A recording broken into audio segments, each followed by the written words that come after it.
Li Mei's Wuxia whispers. Chapter 963. It was just that Shan Miao, as the princess of Prince Rui's residence, still had to meet her. In the main hall of the prince's residence, Yi Foran was talking to Yi Ku, and Yi Mei was sitting at the side with a slight smile. Yi Maocai's head was slightly raised as if he was saying something, and the person sitting in front of him was Xie Jingxing. Xie Jingxing was wearing a silver-purple robe, and most likely because his injuries were not completely healed, he was sitting lazily and casually, listening to Yi Maocai's words with a smile that was not a smile. One could not clearly see what it meant.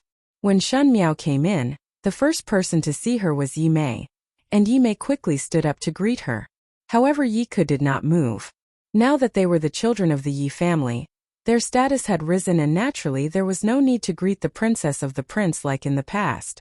It was just that Yi Mei wanted to greet, but Shan Miao did not even help and just accepted it. A trace of unhappiness flashed in Yi Foran's eyes, but Yi Ku did not show it. Yi Maocai swept a glance at Shan Miao and saw everything. Shan Miao walked to the other side and sat on the main seat beside Xie Jingxing. Yi Maocai got up and said, "These days in the prince's residence, Mayor and Kur have troubled us. Thanks to the princess' care, one is very grateful." Shan Miao smiled gently. One cannot bear the word troubled. Speaking of which, Yi young lady and gentleman Yi are His Highness's benefactors. It is somewhat excessive to say troubled. Yi Maocai laughed and said a few words to smooth things over, but heard Shan Miao's words change and asked doubtfully, "But how did Li young lady and gentleman Li become Yi young lady and gentleman Yi? It is somewhat surprising that the relatives that the two of them are looking for are the Yi family." When she spoke like this, Xie Jingxing only played with the teacup in his hands and did not stop nor comply, as if he was watching from the sidelines. Yi Maocai was somewhat unsure of Xie Jingxing's meaning and hesitated for a while before smiling. It is shameful to speak of it, but it was something that happened more than 10 years ago. At that time, when my lowly wife was giving birth, the midwife in the residence was disloyal and received orders from a traitor to change my son from a dragon to a phoenix. They were actually a pair of brother and sister, but they had been replaced by a baby girl who had died young. In the past few years, with the thought of not washing their dirty linen in public, they had never made it public and had only investigated in secret. This time, the two of them entered Long Yi and accidentally came to the prince's mansion. Later on, they said they were looking for their relatives, so they met. Yi Maocai was born with a fair complexion and no facial hair. Looking at the amiable scholar, his words were even more sincere, as if he had taken out 120% of his sincerity. He looked at Shan Miao and laughed. "It is said that Mayor and Kur saved His Highness the Prince of First Rank's life, but in fact our Yi family should be the one thanking His Highness. If it was not for this freak combination of factors, our family would not be able to reunite." "Exactly." Madame Yi laughed as well. Ever since Shan Miao met Madame Yi, this was the first time she saw Madame Yi laughing so happily. It was as if she was genuinely happy. No one would suspect that Yi Mei and Yi Ku were her long-lost children, but Shan Miao could not do it no matter what. In her previous life, she was a daughter of an official's daughter in Mingqi, but in this lifetime, she became a great Liang person. One feared that the entanglement of this was not that simple. Yi Mei and Yi Ku sat at one side. Yi Mei was beautiful and Yi Ku was astute. With one look, one could tell that they were rare talents. Li Mei's Wuxia whispers. What was even rarer was that they kept their propriety, and did not speak rudely or use their identity as Xie Jingxing's savior to do anything. Because of that, others could not have any ill feelings towards them. That's right. Fu Xiuyi was an astute and almost cold person. He was so selfish that he did not even hesitate to lay his hands on his own children, but he only doted on Mei Foran. It could be seen that she had her own uniqueness. Chapter 964. That is really a coincidence. Shan Miao smiled gently and casually said, "Qin province is not far from Long Yi. The Yi family had searched for more than 10 years and could not find it, but this time they found it upon entering the residence of the Prince of First Rank." She looked at Yi Mei. "It is really fate. Is it not, young lady Yi?" Yi Mei smiled, of course. The residence of the Prince of First Rank is a blessed land. She did not seem to hear the meaning behind Shan Miao's words and instead readily agreed. Shan Miao shifted her gaze and looked at Yi Maocai. "Today Yi Darren came over." Yi Maocai quickly said, "I am here to bring them back to the residence. Finishing, he blushed, as the biological father. It is our fault to let the siblings wander outside for so many years. Now that the family is finally reunited, naturally one cannot let them live in the wilderness. Today they will be brought back to the residence and be placed on the jade plates tomorrow. From now on, they are the descendants of my Yi family. When he finished, there was some excitement in his expression. Looking at Yi Mei and Yi Ku again, there were faint tears in their eyes. Shun Miao, however, felt that this play was lame and tasteless. Yi Maokai complimented Xie Jingxing a few more times, but it was because of Yi Ku and Yi Mei that he wanted to build a friendship. This attitude was somewhat subtle.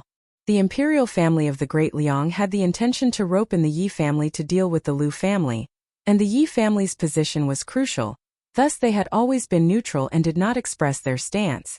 Logically speaking, if Yi Mei and Yi brother returned to the Yi family, the Yi family would have more confidence to contend with the Lu family, and naturally there was no need to compromise and submit to the imperial power. Now this attitude revealed that they wanted to stand on the side of Emperor Yonglu. After all, the relationship between the residents of Prince Rui and Emperor Yonglu was very close, and by pleasing the residents of Prince Rui, it was tantamount to expressing loyalty to Emperor Yonglu. Shun Miao's heart gradually sank. This was naturally not what she was happy to see. Once the Yi family really stood on the side of Emperor Yonglu, if she were to bring down the Yi family from behind, it would be cutting off Emperor Yongli's support. Not to mention Emperor Yonglu, even Xie Jingxing would not be willing. But if she were to form an alliance with the murderer who killed her children, she would not be able to escape the word disgusting in this lifetime. However, Xie Jingxing's attitude was thought-provoking.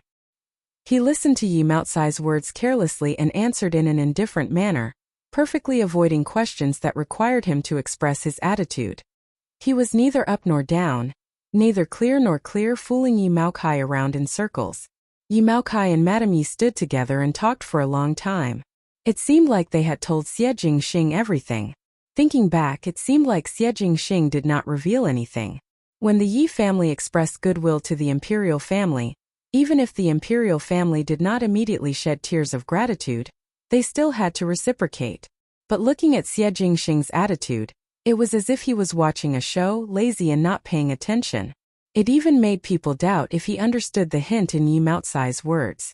Yi Maocai and his wife were somewhat anxious and exchanged glances with Xie Jingxing. Everyone said that this Prince Rui of the Great Liang was slippery but very thorny and watertight. Today when they got so close to him and left the court, it still made one unable to fathom him. This kind of attitude made Yi Maocai and his wife unable to get angry, and also had no reason to be at ease. They originally wanted to put on airs, but in the end, they did not know who did it, and Xie Jingxing gained the upper hand. Unknowingly, they were led by the nose by Xie Jingxing. Shun Miao was also somewhat surprised by Xie Jingxing's attitude.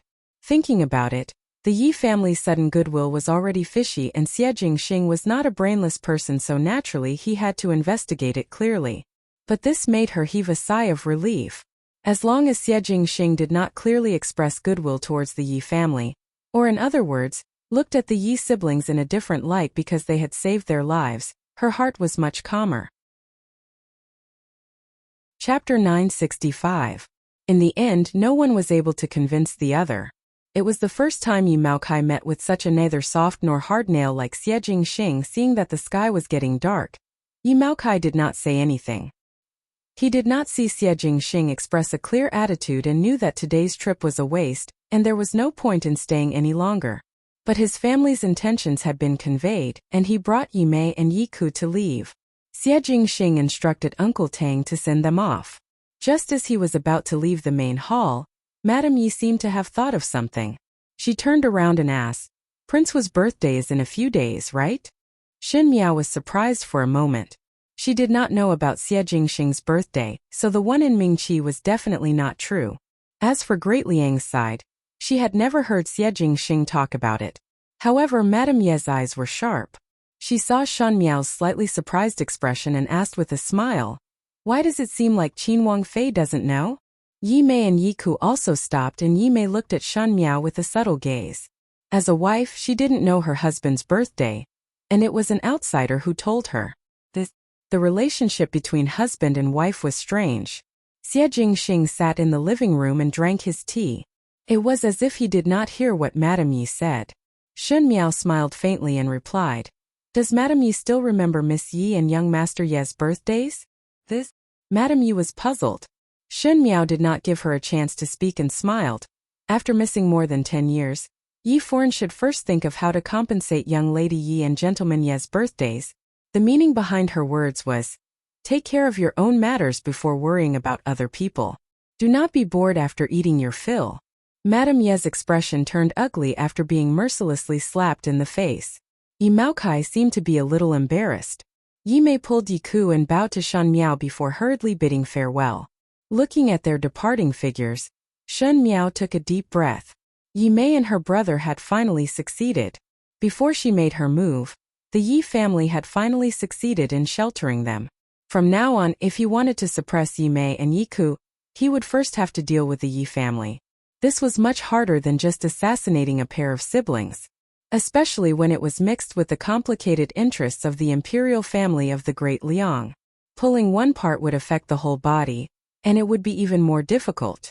It really made one feel indignant and unhappy. She thought and hesitated for a moment before turning back to look at Xie Jingxing, thinking about how she was angry yesterday. Because of the relationship between Wan Yu and Fu Ming, she vented her anger on him. Today he did not treat Li Mei and her brother specially, so he must be rational. Perhaps they should have a serious talk. These days, her performance was indeed a little too terrible. But just as she turned her head, she saw Xie Jingxing expressionlessly standing up and walking past her as if he was a stranger. Not a single word was spoken. Shun Miao's sentence of "I have something to tell you" was stuck in her throat and could not be swallowed for a long time. When Guyu and Jingzhe behind saw this, they looked at each other in dismay. Both of them knew that Shun Miao and Xie Jingxing were in a cold war these days, and if the master was not good, naturally the servants would not be happy. But just now Shun Miao obviously had the intention to reconcile, and Xie Jingxing was so cold. One feared that his young lady's heart was hurt. Jingzhe and Guyu had followed Shun Miao for so many years. Especially in the recent 2 years, they had a clear understanding of Shun Miao's temperament. Her self-esteem was extremely strong. With Xie Jingxing like this, even if Shun Miao had the intention to make peace, she would not take the initiative to do so. Jingzhe said in a low voice, "This is bad. If this goes on, she had just married over. How would she live in the future?" Guyu also muttered, "One must think of a way." When Shun Miao returned to the room, the more she thought about it, the more upset she felt. Xie Jingxing's attitude towards a stranger was really very vexing. She had been an empress in Mingqi for many years, and other than Fu Ming and Wan Yu who wanted to curry favor with Fu Xiuyi, she had never given in to others. She had a strong temperament, else she would not have fought with Mei Foreign for so many years. Chapter 966. With Xie Jingxing's current attitude, it made her thoughts of having a good talk with the other party fade. Both of them were inflexible, but Xie Jingxing usually disdained to fight with others, and she herself hid it well, so when they tangled with each other, it was a tragic sight to behold. Just as she was thinking, someone knocked on the door, and it was Ba Jiao who pushed the door open. Ba Jiao placed a plate of pastries on Shun Miao's table with a smile. "This is the new pastries made in the small kitchen and was specially made according to Mingqi's taste. Foreign should try and see if it is to your taste." Because of the Cold War between Shun Miao and Xie Jingxing, the servants in the residence were also cautious. The people from the MOU army would naturally side with their own masters, just like Jingzhe and Guyu would definitely stand on Shun Miao's side. Ba Jiao and Fennel had already left, and one did not expect that Ba Jiao would come back at this time. One feared that the drunkard had ulterior motives. Shun Miao looked at him and said, "You have something to say to me?" Ba Jiao smiled at once and scratched his head. "This servant is stupid and was seen through by Foreign before I said anything. Foreign, this servant was found by Jingzhe and Guyu to persuade you." Outside the door, Jingzhe and Guyu's expressions suddenly became strange. This Ba Jiao said that she was stupid, but she usually looked very smart. She said that she was smart, but now she was pouring beans out of a bamboo tube and bringing the two of them out. They really didn't know what to say. Shun Miao laughed in spite of herself. "What do you want to persuade me about?" They all said that Foreign's temperament is very cold. After Master was injured for so many days, Foreign ran out on her own without a trace and did not come to see Master. After Master woke up, he only came to see once. Everyone felt it was unfair for Master, so these days Foreign has been cold to Foreign. One hope that Foreign will not blame. Shen Miao shook her head. What they said is the truth. But Foreign's temperament is not cold. Ba Jiao smiled. Foreign just does not like to say it out. Otherwise she would not bring us to wander around the forest for an entire night, and must find that expert to ask for herbs for Master. But why didn't Madam tell Master about this? Shen Miao said blandly. The person who saved him was not me, and at the end the medicinal herb was useless. It was a futile effort and did not have any effect, so it is not counted as merit. What is there to talk about? She also did a lot of things for Fu Xiuyi in the inner palace. She reduced it to simplicity and helped Fu Xiuyi win a good reputation in the world. In the end, she could not match the decree that Li Ku issued for Fu Xiuyi. If he said it out loud, he would only be laughed at and pitied. It would be better not to say it at all. Octagon Anise frowned and said, "But those are your kind intentions." Shen Miao looked at her. Feelings? Octagon Anise nodded. Regardless of whether you managed to save Master or not, even if the herb was useless in the end, your intentions were genuine. If you hide your intentions, how will Master know? Madam wandered in the forest for a whole night, and when she insisted on moving forward, those were her kind intentions. In this servant's opinion, Madam's intentions are even more precious than those medicinal herbs. If Madam hides your intentions because the medicinal herbs are useless, wouldn't that be throwing away a watermelon and picking up a sesame seed? Shen Miao was startled. Octagon Anise said with a smile, "Madam, your intentions are more useful than the medicinal herbs and can cure Master's illness. Must the intentions be said out loud in order to be known?" Shen Miao looked down. If there is a heart, how can one not understand? Octagon Anise shook his head. It may be so for others, but it is different for Master. Oh. You also know that Master's life was not smooth sailing. The MOU army was built by Master, and this servant has followed Master for a long time. Master usually faces schemes every day, but those are from outsiders and enemies, so there is nothing wrong with it. But as one of us, one would hope to be more frank. Octagon Anise looked at Shen Miao seriously. Madam, you are Master's wife and the person closest to Master. If you do not even explain your intentions, Master may be aware, but he will not be sure. The more precious something is, the more demanding it is. Master values your intentions, so he would be angered. He does not doubt you but himself. Chapter 967. He was not doubting you but doubting himself. Shen Miao suddenly jolted, as if a piece of ice in her heart had blossomed because of this simple sentence. From it, soil was born. A trickle of water was born and a long green field was born. Master would also doubt himself, doubt that he is not good, doubt that he is not as good as others, and doubt that you are dissatisfied with him. When all these doubts are added together, it would become doubt of your intentions. Like this, do you still want to hide your intentions? Shen Miao's eyes slightly drooped and her heart started to rise and fall. Xie Jingxing was such a proud person that even in the midst of thousands of troops, he would still casually smile. He lived in the filthiest and most chaotic court strife, and at such a young age, he had to carry a heavy burden that did not belong to him. His relatives, brothers and friends, he was neither close nor distant, and no one believed in his sincerity. This made him seem like a person who did not care about anything. However, it made people forget that he had the most straightforward sincerity and the naivety of a youth. Just like how he treated Su Mingfeng, Princess Rongexine, and even the Marquis of Linan. He was so proud that he refused to explain everything but was doing everything behind the scenes. This kind of person in the past life or this life would not mix together with Li Mei and Li Ku. She should not have doubted at all. Her distrust came from her lack of confidence in herself. Just like Xie Jingxing's suspicion towards her, it came from his suspicion towards himself. Shen Miao closed her eyes. Just like what Octagon Jiao said, when one was facing the most precious thing, they would always be extremely demanding. She was moved by Xie Jingxing. Thus she was afraid that Xie Jingxing and Mei Foreign were involved, and Xie Jingxing's concern for her made her become a thorn in the other side. She seemed to have done something wrong, but fortunately there was still a chance to make up for it. Octagon Jiao saw the change in Shen Miao's expression and suddenly smiled. Foreign, hope that you can coax Master well. These days Master's temperament is very cold and the MOU army would not be able to take it. Xin Miao shook her head and smiled, I know. But, Octagon Jiao hesitated for a moment before asking, Foreign, do you have any grudges with the siblings of the Yi family? Xin Miao was surprised for a moment. Why do you say that? Everyone in the prince's residence knew about her cold attitude towards the Yi siblings.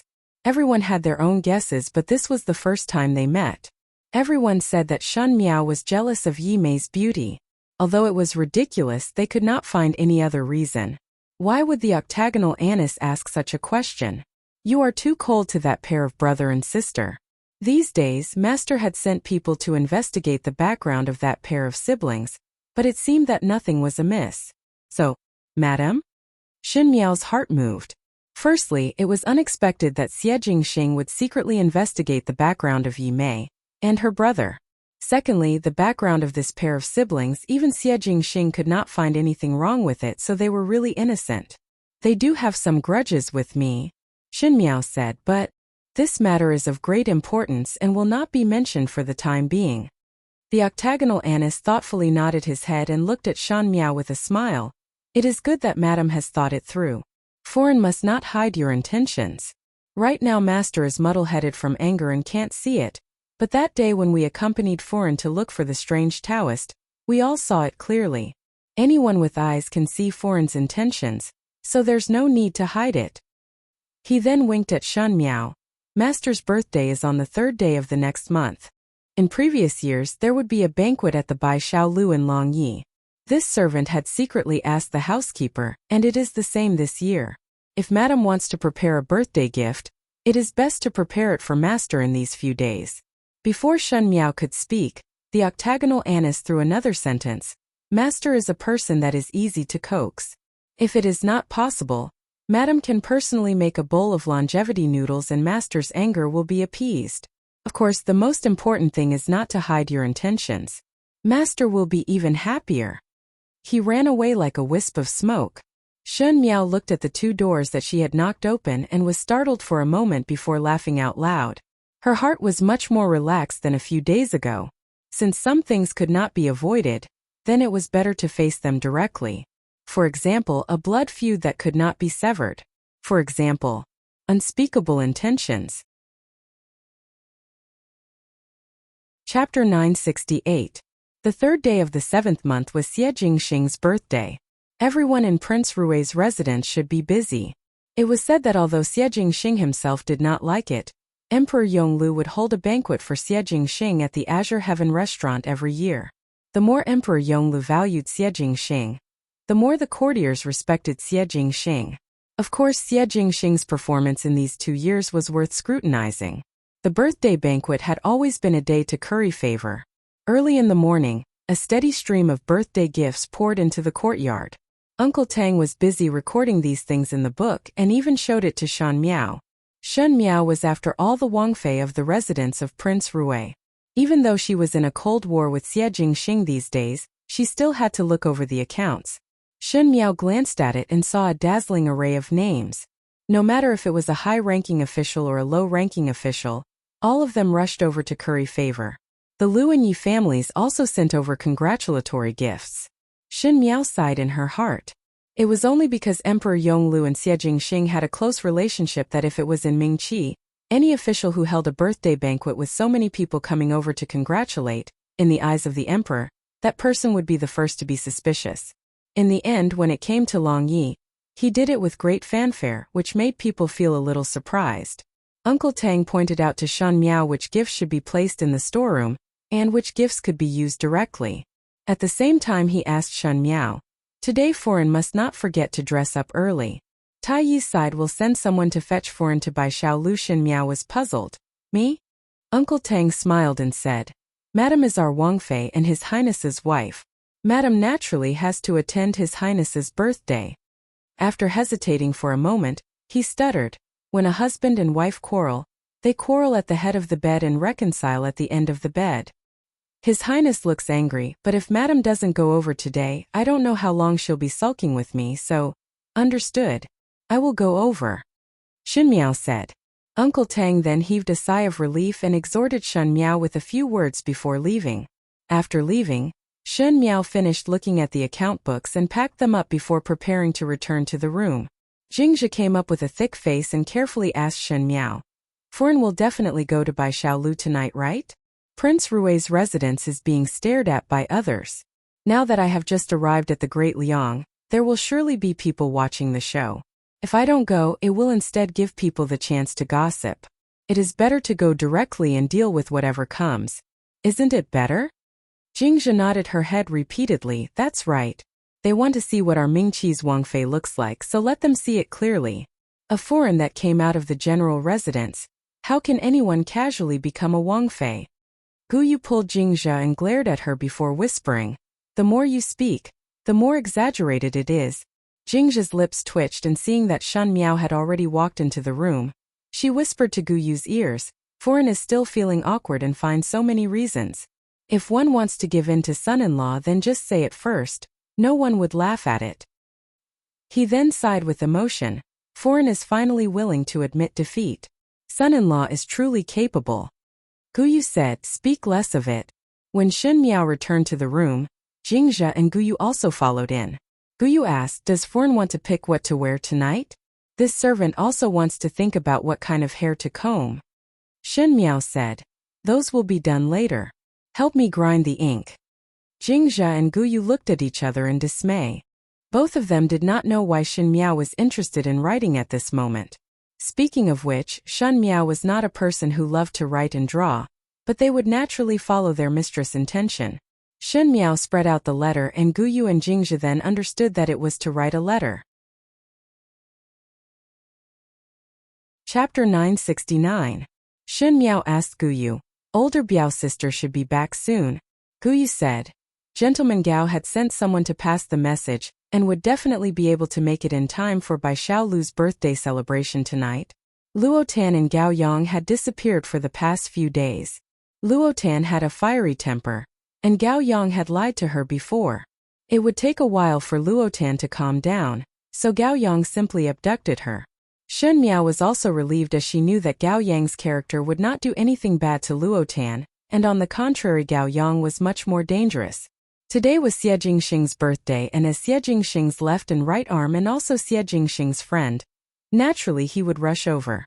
Shen Miao pondered for a moment before picking up the brush to write a letter. She was somewhat hesitant in writing, and after writing 2 or 3 sentences, she seemed to feel that it was not good and quickly crumpled the letter into a ball before throwing it into the wastepaper basket.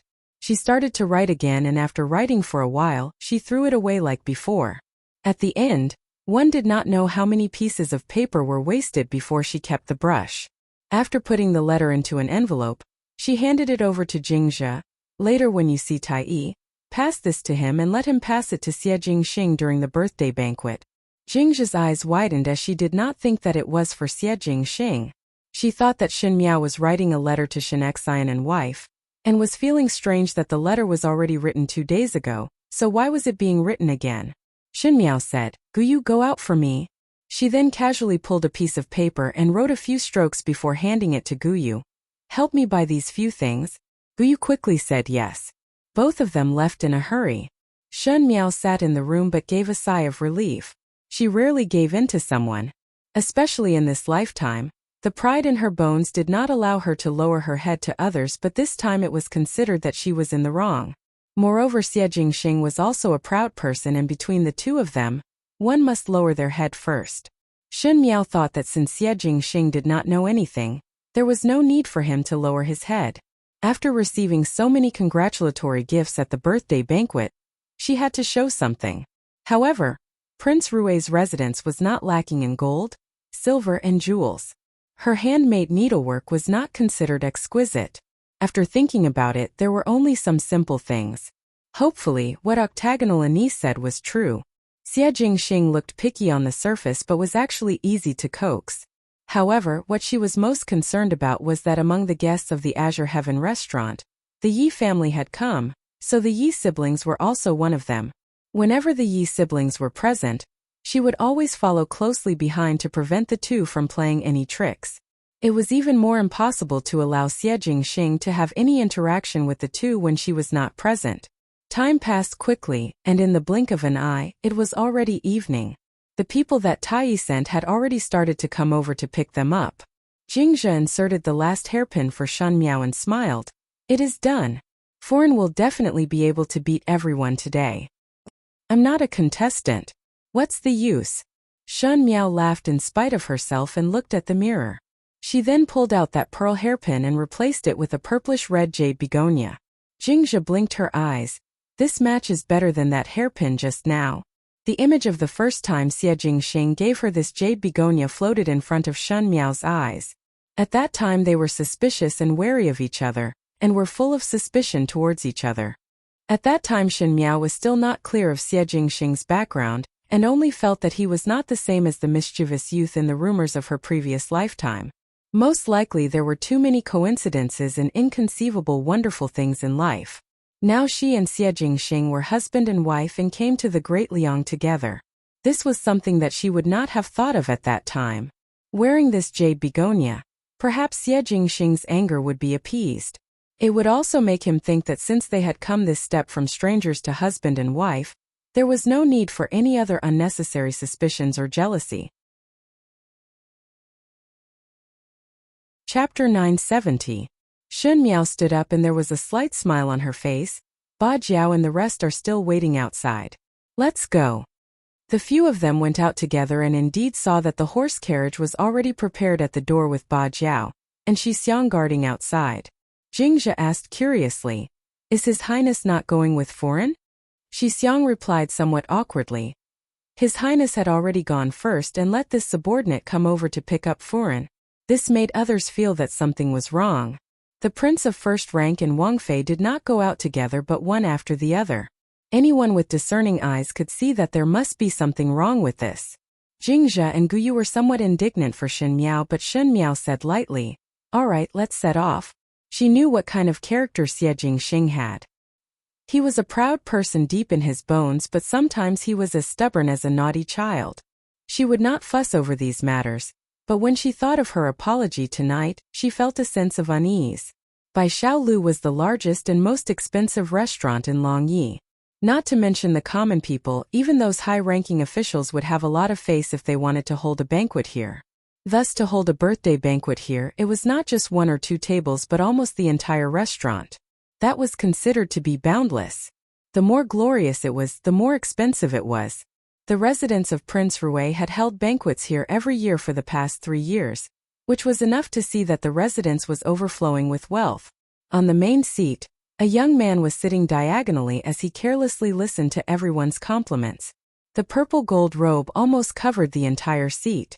Looking from afar, it was like the flowing night sky with a kind of gorgeous charm. There were many people toasting and one would naturally be slightly tipsy. However, that pair of peach blossom eyes seemed to be smiling yet not smiling, as if he was slightly drunk but was incomparably clear, making one unable to tell if he was drunk or sober. There were also females among the guests, and when they looked at that young man, they could not help but cast gazes of admiration. This Prince Rui was young and was incomparably handsome. He was full of elegance but had a bit of evil charm, which was the type that females were most infatuated with. In addition to his noble status and wealth, he was the type that one would want to rush to his side no matter what. It was a pity that he had already married a wife at such a young age, and she was even a legitimate princess. But, although there was a princess, the position of concubine was still empty. Even if she could not become a side consort, becoming a concubine was something that everyone would fight over. Lu Wanner sat beside Lu Foreign and her gaze involuntarily went to Xie Jingxing's side. 2 years ago when she saw Xie Jingxing for the first time, she had already fallen in love with him.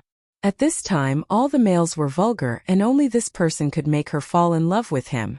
Unfortunately, the position that she should have stood beside him was occupied by that stupid woman, Shen Miao. Thinking of this, Lu Wanner was unable to restrain her anger, and wished that she could tear Shen Miao into pieces. She had the intention to go over and say a few words to Xie Jingxing, but right now there were those officials who were fawning over Xie Jingxing.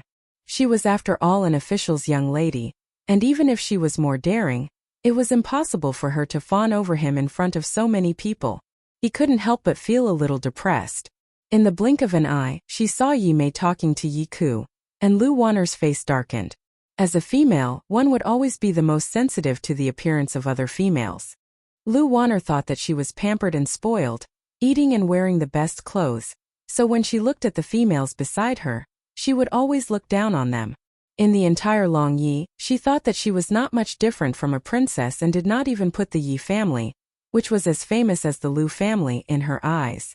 This was because the Yi family did not have many descendants and did not have any young ladies. But now she heard that the Yi family had recognized a son and a daughter who were wandering outside. Originally Lu Wanner had the mentality of watching a show and wanted to take a look, but after seeing what Yi Mei looked like, she was not happy at all. Chapter 971. Yi Mei was too beautiful. Not to mention her beauty, she also had a special charm that attracted people to look at her all the time. It could be said that she was charming, but it was more naive than charming. It could be said that she was naive, but there was a mature charm to her. Most importantly, Yi Mei was very smart.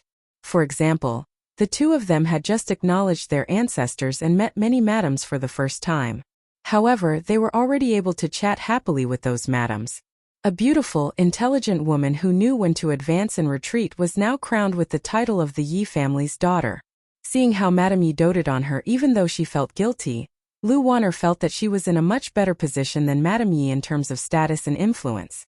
This made Lu Wanner feel a strong sense of crisis. She heard that this Yi Mei saved Prince Rui's life, so she naturally had a closer relationship with Prince Rui's residents. Lu Wanner gritted her teeth in hatred. All along, Lu Wanner saw Xie Jingxing as her. Even with Shen Miao, Lu Wanner had never given up on this idea.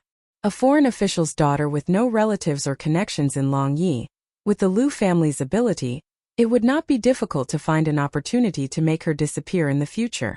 Thus, Lu Wanner had never put Shen Miao in her eyes. However, Yi Mei was different. One must know that the relationship between the Yi family and the Lu family had always been subtle. They could not be considered friends, but they were not enemies either.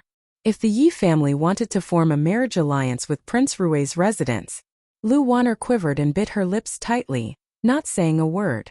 While she was deep in thought, Madame Yi said in astonishment, "Speaking of which, I have never seen Princess Yu before. Why didn't the princess come today?" All the madams started whispering to each other again. Actually, they weren't blind. Since Shen Miao wasn't here, they had already seen it. The only reason why they didn't mention it was because no one wanted to. Now that Madame Yi had brought it up, they naturally started discussing it. Madame Yi said again, "Could it be that she is sick? A few days ago, when I went to pick up Mei and Kur, I saw that the princess looked a little haggard. Come to think of it, the prince was sick. As his wife, she was naturally worried. It seems that her health was not good at that time and even the prince did not take care of her." His words caused an uproar. In Madame Ye's words, she secretly mentioned that she had been to the prince's residence before.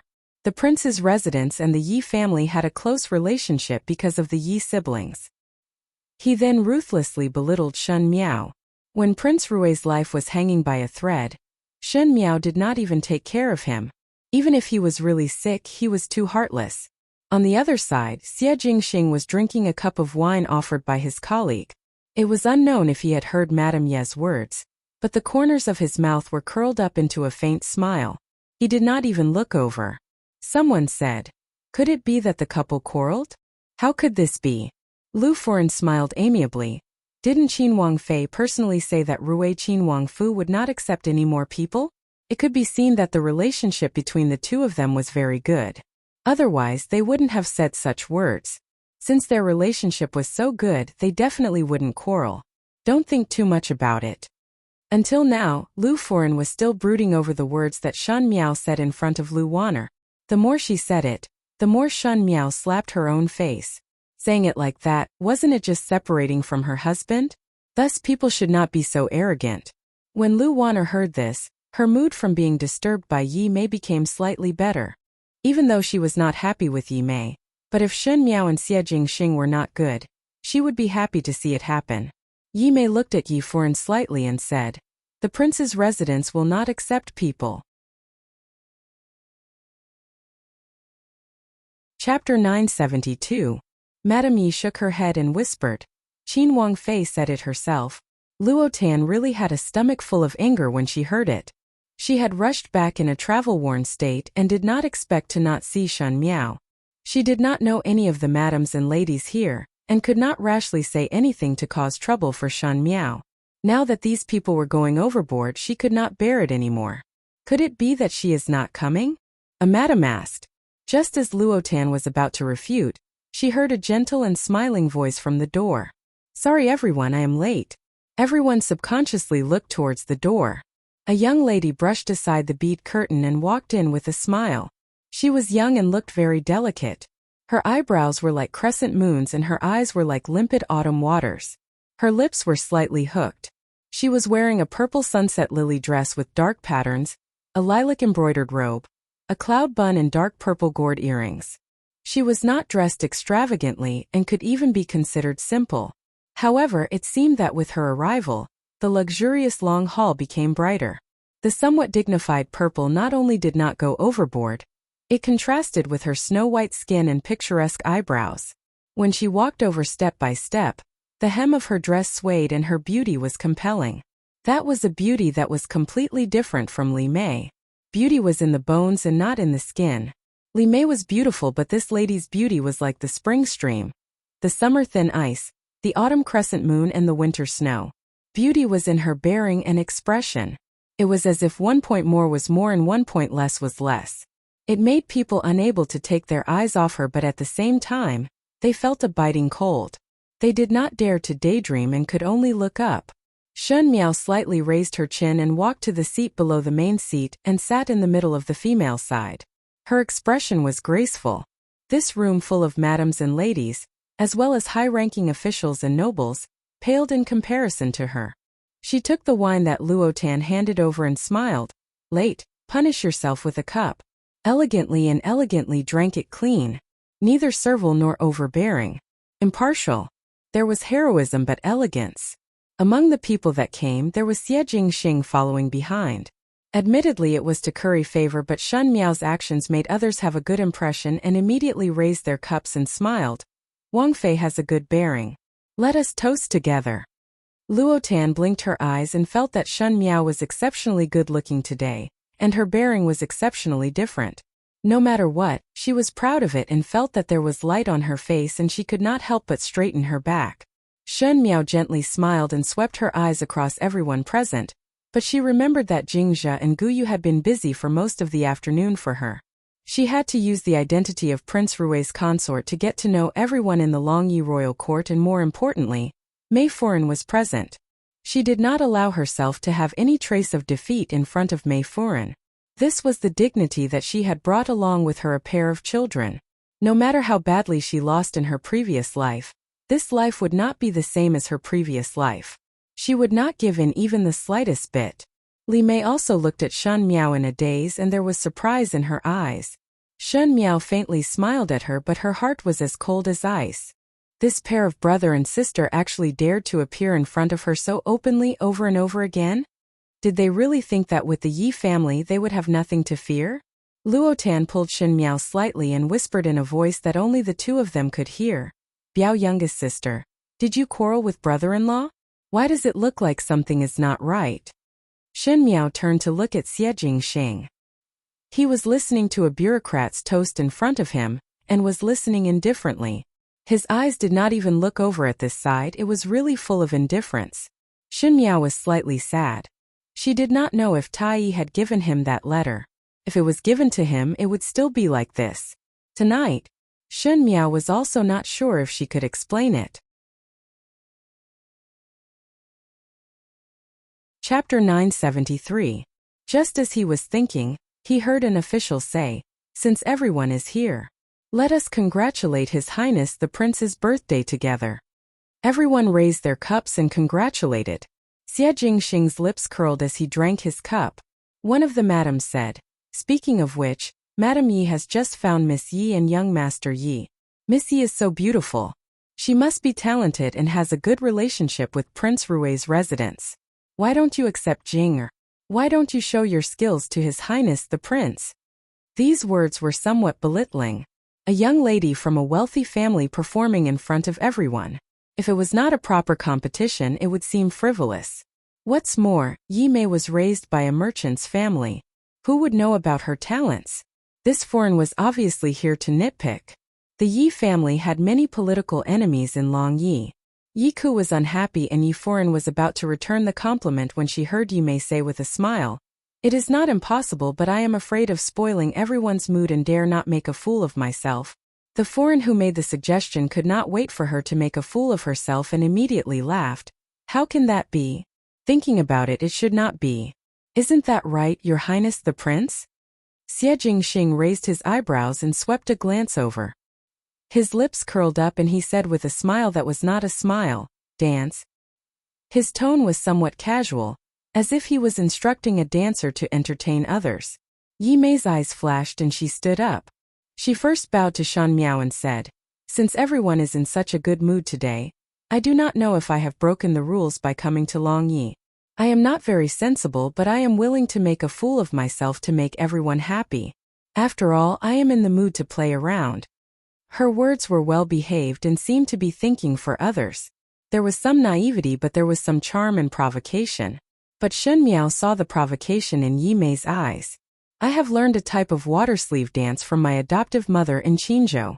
Today I will dance it for everyone to see," she said. Shen Miao lowered her head slightly and a sneer flashed across her lips. Yi Mei quickly changed her clothes and came out. She was born with a somewhat charming appearance, but she was wearing a snow-white long dress, and a wide belt wrapped around her waist, making her extremely slender. To think that she was dressed in filial piety, she was indeed complimented by this snow-white dress, which made her look even more beautiful and graceful. Rice paper, brush, and ink were placed on the 4 neatly arranged screens. The maidservant who played the zither was also present. When the first note began, Yi Mei shook her long sleeves and began to dance. Shen Miao's nails almost dug into her palms. The ink wash dance was Yi Mei's best dance. Yi Mei was proficient in the 4 arts of zither, chess, calligraphy, painting, and painting. In the imperial harem, being the only pet naturally had its charm. The ink water dance was just one of them. When dancing, the sleeves would be dipped in ink and painted on the xian paper. After the dance, the painting would be completed. It was elegant and unique. The beauty was beautiful and picturesque. But this water sleeve dance was the blood of Shen Miao's heart, a thorn in her eyes, and every time she saw it, the pain was unbearable. In the beginning, when the Xiongnu came to request for a marriage, Fu Xiaoyi wanted to marry Wan Yu over. Shen Miao used both carrot and stick and even used the Shun family to threaten. But Fu Xiaoyi's heart was like a boulder and was unmoved. Wan Yu thought for a long time and came up with an idea. She learned a song and personally played it for Fu Xiaoyi. That song was something that Wan Yu searched for a long time, and was changed by Shan Miao again and again. What Wan Yu wanted to say was all in the song. She only hoped that Fu Xiaoyi would remember the father-daughter relationship and not be so ruthless in his actions, and give Wan Yu a way out and dispel this idea. But on that day, Shen Miao invited Fu Xiaoyi to Kuaning Palace and let Wan Yu play it for Fu Xiaoyi. Just after she finished playing, she saw a trace of emotion in Fu Xiaoyi's eyes and Mei Foreign came uninvited. She smiled as if there was no one else present. "So your majesty is here. This official's concubine learned a new dance today, and wanted to dance it for your majesty to watch. Since her ladyship is also here, then let us watch it together." She danced charmingly and he watched with deep affection, but he completely forgot about Wan Yu and Shen Miao who were still waiting. Shen Miao would always remember the disappointment in Wan Yu's eyes. Just a young female of 10 years of age, the vitality in her eyes slowly faded and almost returned to calmness. On the second day, Wan Yu came to kowtow to her and said, "Empress mother, do not waste your thoughts for this son. This son is willing to have a marriage." How could anyone be willing to have a marriage? It was just that Wan Yu had seen Fu Xiaoyi's ruthlessness and Mei Foreign's methods earlier than her. Perhaps Wan Yu felt that even if she rushed to the future without knowing the future, it would be more comfortable than staying in the palace and being stabbed in the dark. Finally, Wan Yu was free. But Shen Miao would never be able to let it go. The snow-white long sleeves fluttered in front of her, but Shen Miao felt that the long sleeves were not stained with ink. Every drop was the blood of Wan Yu's heart. It was also a thorn in her eyes, a nail in her bones. Chapter 974. Li Mei's waist was soft and her movements were charming. Her pair of bright eyes seemed to be looking at someone else, but at the same time, it seemed like she wasn't looking at anyone else. She was like a butterfly tickling people's hearts. Thinking that the butterfly was going to stay in his hand, he didn't guard against it, only to see the colorful butterfly flapping its wings and flying away. The female guests could not take their eyes off, not to mention the males. Men always liked good-looking things. His eyes were almost glued to Li Mei's body. Yi Foran and Yi Maokai also gradually revealed a proud expression. To be able to give birth to such a daughter with both looks and skills that made all the males in the Great Liang flock to her like ducks, that was also a kind of ability, and not everyone had this ability. Lu Wanner was filled with jealousy and hatred as she gritted her teeth in anger. Shen Miao, however, looked coldly at Li Mei, who was dancing, and her thoughts were drifting back to the previous lifetime. The first time she saw Mei Foran was when she returned to the Ding capital from the Qin country. She only heard that there was an additional imperial concubine in the palace, but everyone respectfully addressed her as Mei Fora, and did not mention the title of imperial concubine. This was somewhat unusual. Hearing that Fu Xiaoyi doted on this Mei Foran, even though Shan Miao's heart was sour, she did not think much of it, thinking that with Fu Xiaoyi's cold temperament, no matter how much he doted on a person, it would not be too much. After that, she went to the imperial study to look for Fu Xiaoyi and wanted to talk to Fu Xiaoyi about a serious matter, but saw Mei Foran throwing Fu Xiaoyi's paperweight in the imperial study. On the day she returned to the palace, Mei Foran claimed that she was ill and did not come, so this was the first time she saw her. Shen Miao saw that that female was so beautiful that every frown and smile was like a painting, but she was arrogant and barbaric and actually threw a tantrum in the imperial study. Shen Miao thought that Fu Xiaoyi would get angry, and Fu Xiaoyi indeed showed an angry look, but that Mei Foran actually turned around and left. At that time, Shen Miao thought that such a strong female actually dared to talk to Fu Xiaoyi like that. With this kind of temperament, how long could she live in the inner palace? At that time, she was busy asking about Wan Yu and Fu Ming's situation, and did not pay much attention. She only felt that that female was an extremely beautiful and extremely arrogant person. But even if Fu Xiaoyi was angered to this state, on the morning of the second day, Shen Miao saw Fu Xiaoyi accompanying Mei Foran for a stroll in the imperial garden, and his words were filled with pampering which made one stunned. She had never seen Fu Xiaoyi like this before, and Fu Xiaoyi was not a person with a good temper. Fu Xiaoyi's gentleness was only in front of his virtuous talents. Towards women, he had never been patient. But Mei Foran had angered him yesterday, and on the second day, she was able to make Fu Xiaoyi smile. It was at that time that Shen Miao suddenly realized that this woman was not only beautiful and arrogant, she was extremely dangerous because she could play with one's heart in the palm of her hands. No matter if it was towards a man or not, in short, she had successfully captured Fu Xiaoyi's heart. Sure enough, as the days of Shen Miao's return to the palace grew longer, she gradually discovered that this Mei Foran was somewhat scary. She looked arrogant and rude. She did not restrain her temper, but she just happened to maintain her rudeness at a safe level. Fu Xiaoyi only felt that her true temperament was hard to tame and became more and more fascinated. And when facing Shen Miao, Mei Foran was rude, ridiculing, and tit for tat. Because of her relationship with Fu Sheng, she had repeatedly provoked the relationship between Fu Ming and Fu Xiaoyi. Unfortunately, Fu Xiaoyi's heart had always been biased. What was the true face of Mei Foran? Shen Miao looked at the charming woman in front of her. In this life, she had become the daughter of the Yi family. She was cautious, clever, and knew when to advance and retreat. She no longer showed her arrogant side. But was this really her true face? After dealing with Mei Foran for a lifetime, Shen Miao knew how terrifying she was. She was a sly female like a fox. Whatever she wanted, she would never fight for it directly. She would go around and around with 9 twists and 18 turns, and at the end she would still show off her cleverness and even put the blame on the person that she harmed. Chapter 975. What was she trying to do with her actions today? Did she want Xie Jingxing to be like Fu Xiaoyi? Fascinated by her at first sight and fall in love with her the second time? Shen Miao sneered in her heart but could not help but look towards Xie Jingxing's direction. With this look she met with Xie Jingxing's gaze. Xie Jingxing's gaze was on Shan Miao, and most likely, he did not expect that Shan Miao would suddenly look at him. He paused for a moment before turning his head away and continued to look outside as if nothing had happened, as if he was hiding something. But he did not see the person who was dancing enthusiastically in the middle. Shan Miao was surprised for a moment and an indescribable feeling welled up in her heart.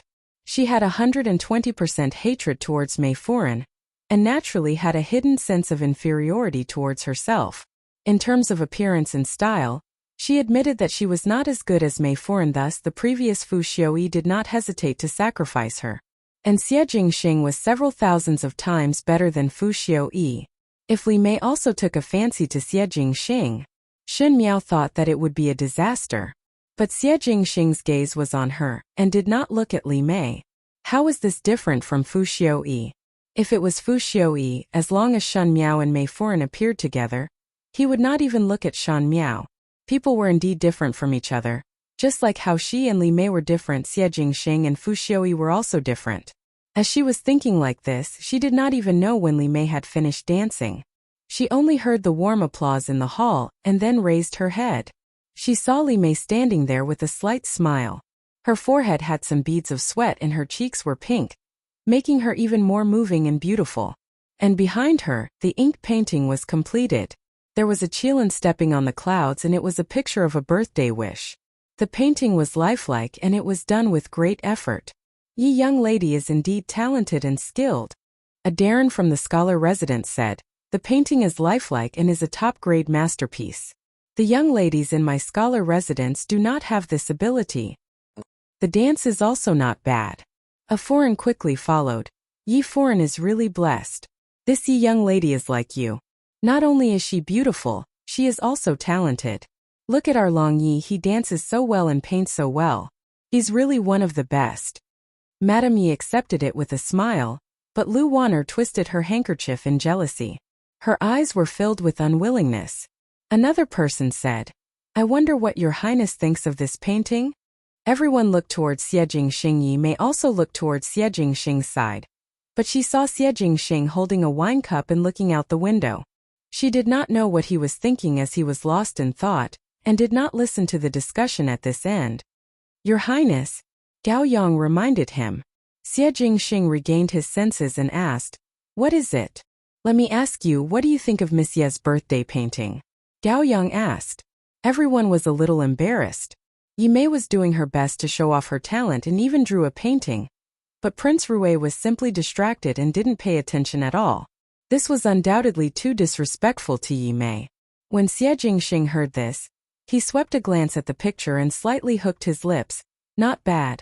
His perfunctory attitude could be seen even from 3 floors away. Yi Mei's smile was a little stiff, but when Shan Miao saw it, a trace of a smile flashed in her eyes. For someone like Xie Jingxing, how could he be distracted in such an occasion? Such a focused person must have done it on purpose. Even though she did not know why he wanted to deliberately embarrass Yi Mei, Shan Miao was slightly happy because of his action. Yi Mei caught this hint of her smile. Yi Mei stared at her and suddenly laughed softly. Speaking of which, when I was living in Prince Rui's residence, I heard that Wang Fei was also talented. Chapter 976. Suddenly she changed the topic to Shan Miao. One only heard that Wang Fei's archery skills are excellent and never heard of anything else. Since today is Prince of First Rank's birthday, why not Wang Fei join in the fun and let us broaden our horizons? My daughter has admired Wang Fei for a long time. She said somewhat uncomfortably. Anyone who saw it would think that Yi Mei had heard of Shan Miao's rumors and worshipped her, wanting to witness it with her own eyes. But Shan Miao was a daughter of a military family. It was one thing to be good at archery, but no one had seen her dance before. If she did it, perhaps she would make a fool of herself, but if she did not respond, it would prove her reputation as a boorish person. Everyone looked at Shan Miao. Shan Miao gently smiled. I am the Wang Fei of Prince Rui's residence. How can I be like a courtesan, playing and singing and allowing others to watch? In an instant the hall was silent, and Yi Mei's face turned red. Originally, singing and dancing in front of the ministers was a loss of face, But because Yi Mei was the daughter of the Yi family and was born beautiful and talented, everyone ignored this point. But for Shen Miao to say it out loud, it was very subtle. Yi Foran's and Yi Maokai's faces were ugly. Yi Foran wanted to speak, but once she opened her mouth, would it not be going along with Shen Miao's words and saying that Yi Mei was a courtesan? Lu Foran and Lu Wanner were somewhat rejoicing in others' misfortune. They were most happy to see Shen Miao and Yi Mei quarreling. Xie Jingxing looked at everything with a smile, and did not seem to feel that there was anything wrong with these words. He did not intend to mediate and just watched with folded arms. Luotan felt that Shen Miao seemed to be targeting Yi Mei, but there was a vague pleasure in her heart. It was originally Xie Jingxing's birthday, but this Yi Mei danced here and overtook the host. Moreover, she took the initiative to ask Shen Miao to sing and dance, so why would she ask others to do the same? Ji Foran looked at Shen Miao and her heart was anxious. Xie Jingxing's birthday was a banquet for all the officials, and Shen Miao made the atmosphere so stiff that others would only blame the residents of Prince Rue for not following the rules and damaging the reputation of the entire residents of Prince Rue. They would also say that Shen Miao was jealous and haggled over every ounce with the daughter of the Yi family. Yi Mei hesitantly stood in the same place. She slightly frowned, which made people feel pity. A good beauty was forced into such a situation, which made people feel very unbearable. Some of the men in the hall felt that it was unfair, but they also thought that they were righteous. They wanted to be a hero to save the beauty and speak up for Yi Mei. Shen Miao swept her eyes across everyone in the hall and took in everyone's expression. Yi Mei had this kind of ability, she never needed to say what she wanted. She frowned and sighed, urging the people around her to sacrifice their lives for her. Today she rejected Yi Mei. She was afraid that the entire Long Yi would stand on Yi Mei's side the next day. How could he let Yi Mei get what she wanted? She stood up and smiled under everyone's astonished gaze. However, Miss Ye's kindness is hard to refuse, so I'll reluctantly accept it. It just so happens that I learned a song a few days ago, so I'll play it for Miss Yi. How could it be played for Miss Yi? Madame Lu said with a smile. Shouldn't it be to congratulate His Highness on his birthday? This song is very sad. Shen Miao said lightly. It does not seem like a celebratory tune and is not suitable to welcome one's birthday. It is just that I felt that it was good a few days ago, so I learned it. Since Miss Yi admires me, naturally good things should be shared with one, right? She looked at Yi Mei with a smile. Yi Mei also smiled softly, naturally. These two people exchanged words back and forth, as if there was an invisible knife and sword shadow. Yi Mei was charming and Shen Miao was dignified. Each had their own beauty, and for a moment one could not differentiate the primary and secondary.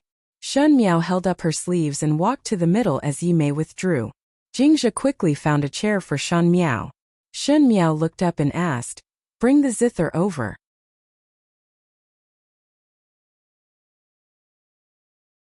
Chapter 977. Guyu only came out after a long time and said, "Bai Xiao Lu only has a Jiao Wei Qin foreign." The Jiao Wei Qin had a special sound, and Guyu was very clear that after following Shen Miao for so many years, when would she see Shen Miao play the qin? On one hand, she was secretly hating this young lady of the Yi family for not having good intentions and wanting Shen Miao to do such an elegant thing. At the same time, she was making things difficult for Shen Miao, hitting one's face at one's own to impress others. Especially in this foreign land, no one would be courteous to Shen Miao on account of the Shen family's face. Most of the people here had ulterior motives and could not wait to throw stones at someone who was down. Especially with Yi Mei's unique ink dance in front of her. Shen Miao would pale in comparison no matter what she did. "No problem. Just take it," Shen Miao said. When the surrounding Furins and young ladies heard this, they started whispering. Didn't one say that one is naturally rough to actually want to play the qin? Should be wanting to compete with the young lady of the Yi family. Really competitive. It is a pity for the residents of Prince Rue. One fear that they will lose face today. The people of Mingqi are really not able to be seen in public. Do not even know how much weight they have. Their voices were very soft, but they could not hide the ridicule in their eyes. Luotan was full of confidence. Even though she had not heard Shen Miao play the qin before, she inexplicably felt that Shen Miao was omnipotent. Since she could say it, she would definitely be able to do it. Ji Yushu, however, whispered to Gao Yang, Sister-in-law really know how to play the qin? In the beginning when the Fengxian pawnshop investigated, there was not even a teacher who could play the qin for her. Self-taught? That is too powerful. Gao Yang shrugged his shoulders. I also do not know. Let's wait and see. Pei Lang was also one of the guests at the banquet. Guang Wentang did not teach the zither, but Shen Miao did not choose to learn the zither. Pei Lang had heard the teachers there complain that Shen Miao could not even differentiate the zither strings. Now seeing Shen Miao gladly accepting it, it was hard to hide the surprise in his heart. He could not help but look at Xie Jingxing. Thinking that Shen Miao was so competitive because of Xie Jingxing slightly frowned. The hand that was holding the wine cup slightly tightened. Shen Miao burned incense and washed her hands before lightly saying, "This song is called Song of Blood." It was written by a young princess who was forced to go to the enemy country for a marriage alliance, and was forced to condescend herself to marry the enemy country's leader, who was over 50 years of age. She was uneasy about the future but was helpless and hoped to change her imperial father's mind. This song was composed by her heart filled with grief and despair. Her voice was light like the vague moonlight, but after Mei Foran's passionate dance, it made one quickly calm down, as if with her words one had entered the story. She plucked at the strings. The sound of the scorched tail zither was thick and heavy. It was not as clear and melodious as ordinary zither sounds. It was hard to move one's heart when plucked, but she played it bit by bit, playing it for a long time. It was clearly an inexplicable zither sound, but it was heart-stirring. After the first sound of the plucking, the hall became quiet. She opened her mouth slowly and sang slowly. The vast Yangtze River flows from the west, the water's surface, the clouds, mountains, and the pavilions on the mountains. The mountains and rivers connect, the pavilions face each other. The arrangement of heaven and earth. Walking in the moon, walking in the stars, eating the autumn in the lonely home. Worries on the pillow, worries on the horse, rest after death. Her voice was usually gentle and as clear as water, but at this moment there was a sense of pain, making one's eyes turn red and their hearts sour. Along with her singing, along with her zither sound, it was as if a young princess appeared in front of one's eyes. She was born cute but was forced to wear a phoenix coronet and a red robe, bitterly sitting in a corner of the palace. That palace was towering, serene and heavy. At the age of innocence one had to welcome a not easy fate.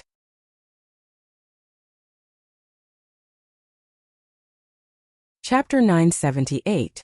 She boarded the carriage and bade farewell to her mother. The emperor was heartless. She sacrificed her daughter for the great cause and became a royal princess. However, she was faced with a marriage that she could not decide.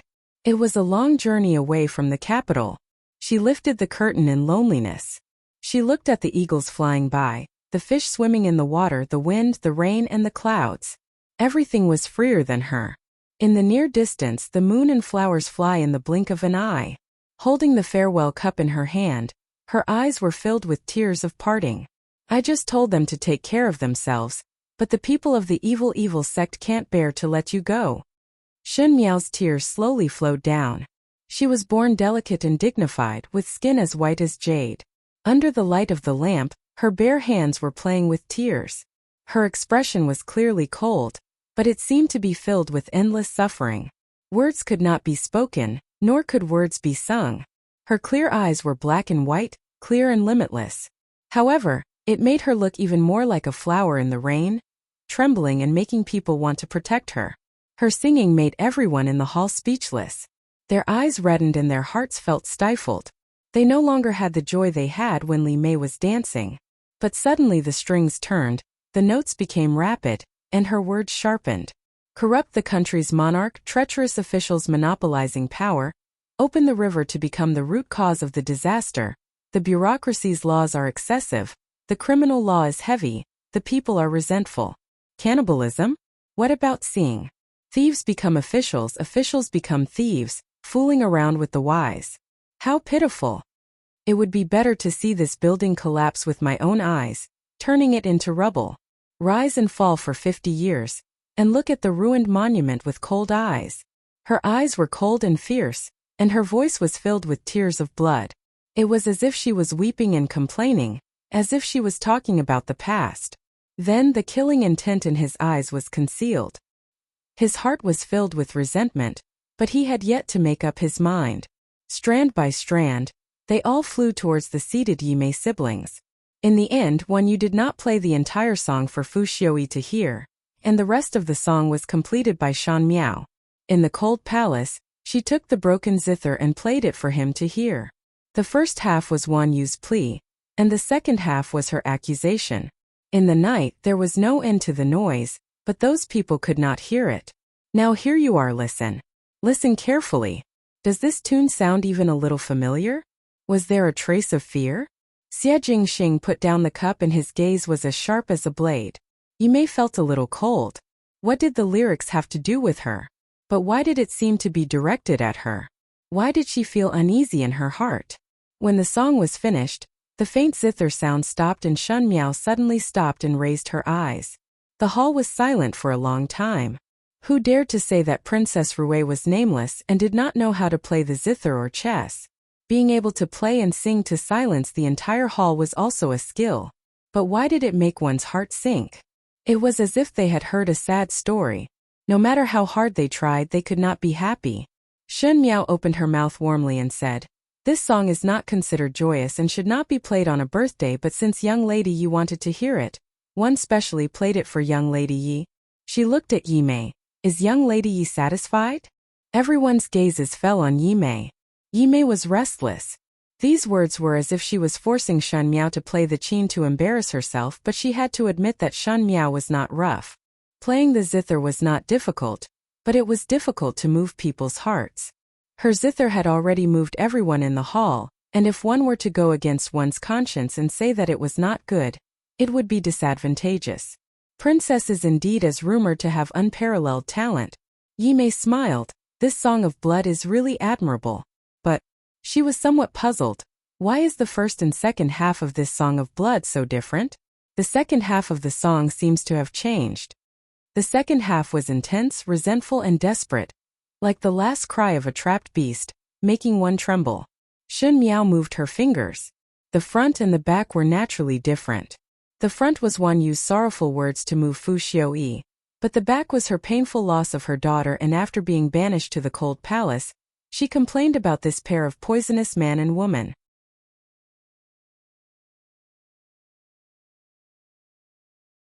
Chapter 979. Shan Miao smiled. The first half was about the feelings of the little princess who was forced to marry off. The second half was about the despair and indignation of the birth mother of the little princess, the Empress, who lost her daughter. I see. Everyone was enlightened. Someone else asked, "This song is really touching.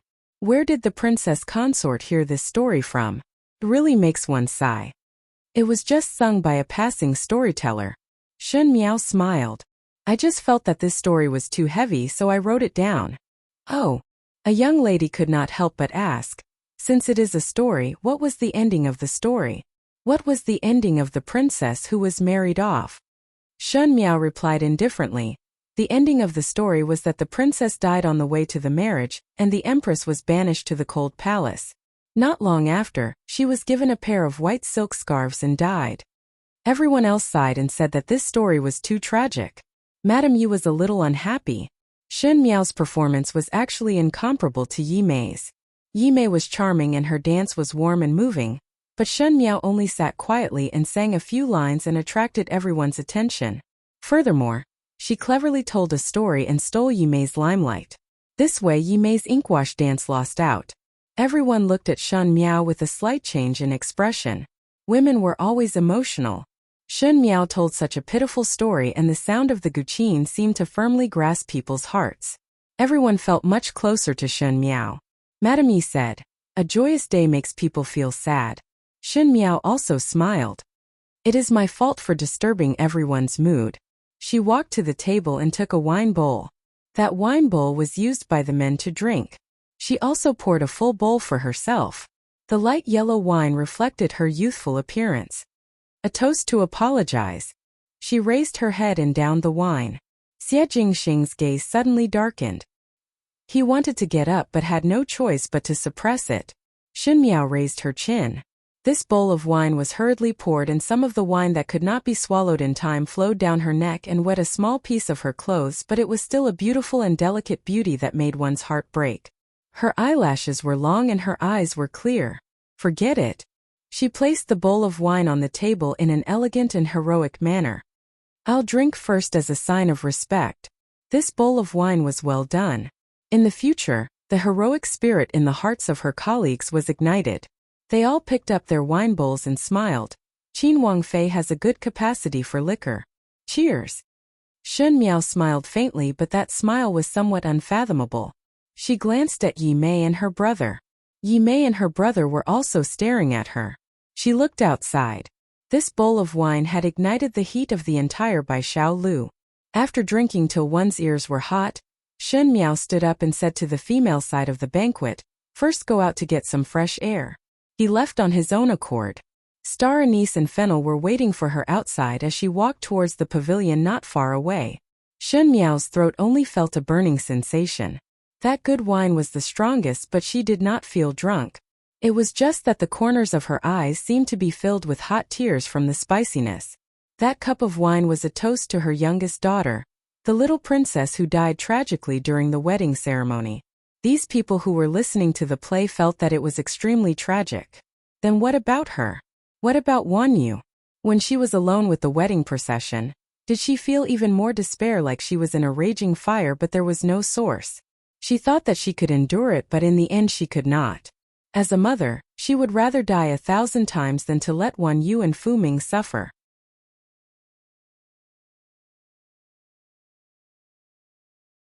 Chapter 980. She walked step by step. The moonlight was as cold as water, but it could not blow away the desolation in her heart. There were already wine and food baskets in the pavilion. Octagonal Anise said, "Furin, the fireworks have been bought." Shun Miao complied. Just say it. She would be free after saying it. No matter how Xie Jingxing saw her in the future or what she had to face, she could endure it. Nothing would be worse than her previous lifetime. She could even endure those. Not being understood, estranged, and being looked at like a monster, what did it count as? Just as she was thinking, she heard a voice behind her. "Are you waiting for the prince of first rank?" Turning around to look, it was Pei Lang. Pei Lang glanced at the things on the table in the pavilion and smiled. "Did not think that you would do such a thing." Shun Miao asked him, "Why did you come out?" "Not used to this kind of place." Pei Lang said, "Cannot drink and plan to return first. Did not expect to see you preparing these." He said, "Are you planning to reconcile with the prince of first rank?" Shun Miao nodded her head. "Previously I often thought that there would not be anyone that you would submit to. Now I know that it is the prince of first rank." Pei Lang's smile had a trace of imperceptible sadness, but when he looked at Shun Miao again, it was still as light as the clouds and wind. Even though it is surprising, one also feel that it is not surprising. Shun Miao smiled gently. At the same time, Xie Jingxing, who was in Bai Xiao Lu, swept a glance at Tai Yi and was about to get up to leave. Ji Yushu pulled the corner of his clothes. "Today you are the birthday star. Why? You want to escape at the last moment? Let go." Xie Jingxing glanced at him. Ji Yushu obediently let go. "What exactly are you going to do? Be so mysterious." Gao Yang said, "Why do you care so much about him?" Xie Jingxing, however, looked sideways and looked at the Yi siblings who were talking to Yi Furin. His eyes could not help but darken. Shun Miao's attitude towards this pair of siblings was really too strange. It seemed to have exceeded her own rationality and became like another person. This pair of siblings from the Yi family did not seem to be simple. Even though Mo Yujun could not find anything wrong, it was because of this that it made others feel suspicious. He suddenly thought of the letter that Tai Yi stuffed into his sleeves. That letter was written by Shun Miao to him. She didn't mention anything about apologizing. She just said that she had something to say to him at the birthday banquet in a pavilion in an alley not far from the Azure Heaven restaurant. Whether it was an apology or not, to Shun Miao it was a big concession. Xie Jingxing was originally strong in appearance but weak in heart towards Shun Miao and was easy to coax. Putting on a cold face was also an act, but at the moment his heart was happy. He thought that if he didn't punish her for 3 days, she would tear the tiles off her roof. After hanging her out for a while, she really became more sensible. However, he couldn't bear to make her sad. It was just that she was dressed too flirtatiously in the hall just now, and the admiring gazes of the men that fell on her when she was playing the guqin just didn't make him happy. In the pavilion, Pei Lang and Shen Miao finished their conversation and intended to leave. Just as he walked down the steps, he bumped into an 8 or 9-year-old child. Pei Lang was caught off guard and was knocked down. Star Anise and Fennel were waiting for Xie Jingxing to come over at the other side. Shen Miao thought that in this late night, could it be that one of the young masters from the Azure Heaven restaurant came out to play? Seeing Pei Lang groaning softly, it seemed that the fall was not light. She decided to go over to take a look. Just as she walked in front of Pei Lang, she saw that child lying face down on the ground. She did not know how he was as Pei Lang was calling him. Shen Miao also squatted down and was about to speak when that child suddenly raised his head with an ominous glint in his eyes. Shen Miao was caught off guard and saw a silver snowy light stabbing towards her. At this moment it was too late to dodge, but she saw Pei Lang suddenly hugging her and turning over, his whole body protecting her under his body. Following that, there was a painful groan. But he refused to let go and protected Shen Miao tightly. That child did not care and kicked Pei Lang away, turned the knife and stabbed towards Shen Miao's body. A voice came from afar and the child's hand moved to the side. When he looked at Shen Miao again, it was the same as Pei Lang. The blade had entered her abdomen. Xie Jingxing was walking towards this direction with Fennel and Star Anise. Fennel said, "Foreign has been waiting for you for a while. Fearing that you are still angry, she has been waiting for you patiently. When you see Foreign, you must be considerate of her." Xie Jingxing was expressionless, but a trace of smile flashed in his eyes. Bypassing the alley, they saw the pavilion. Before they got close, there was a strong smell of blood. Xie Jingxing's footsteps stopped. Star Anise and Fennel were also surprised. The moonlight was as bright as a lantern, illuminating the ground. It was supposed to be a refreshing and elegant scenery, but at this moment it made one feel a chill from the bottom of one's heart. Large swathes of blood and familiar faces.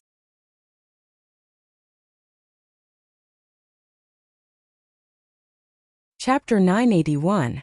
Tonight in the residence of Prince Rui was exceptionally unusual. The servants that were coming and going in the courtyard had a grave expression, as if the sky had collapsed.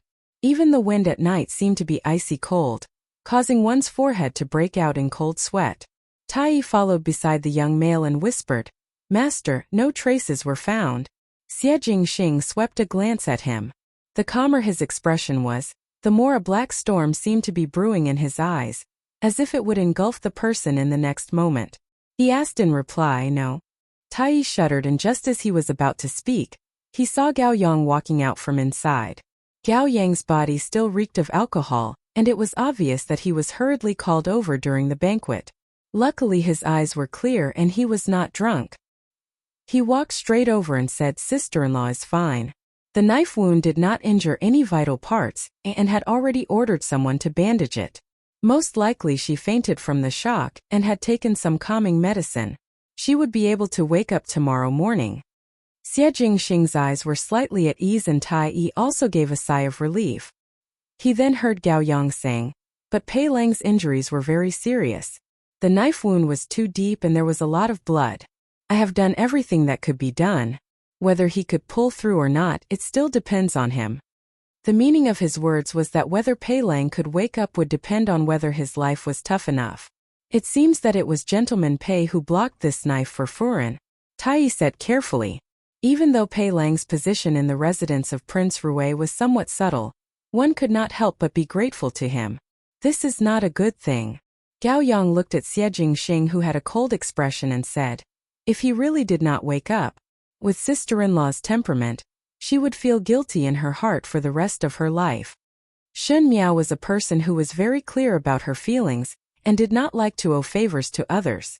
If one owed something to others, one would definitely return it. Pei Lang really saved with his life. In the future, when Shen Miao woke up and knew about the matter, if Pei Lang was not alive, one really did not dare to think what would happen to Shen Miao. "Has Long Yi sealed the city gates?" Xie Jingxing asked. "Sealed," Tai said. "The MOU Army's secret department were all dispatched, but since the surrounding people did not discover it and Foreign did not even have the time to call for help, That person either does not have martial arts or his technique is very brilliant, Xie Jingxing said. There is no need to think. Capture him alive and beat him to death. The person behind this, check again.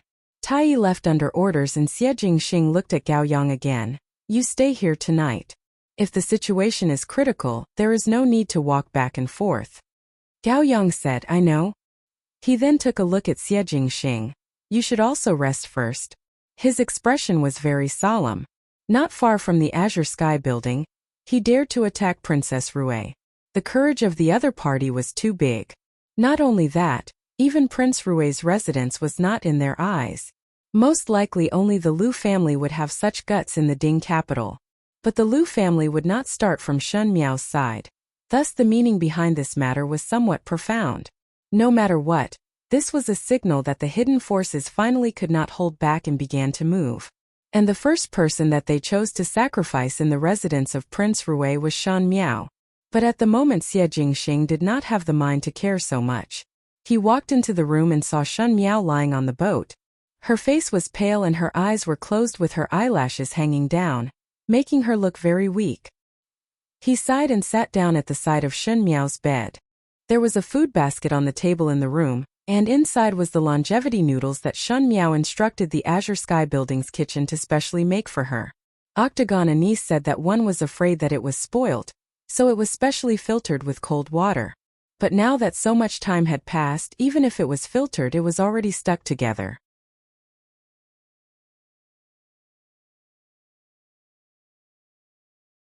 Chapter 982.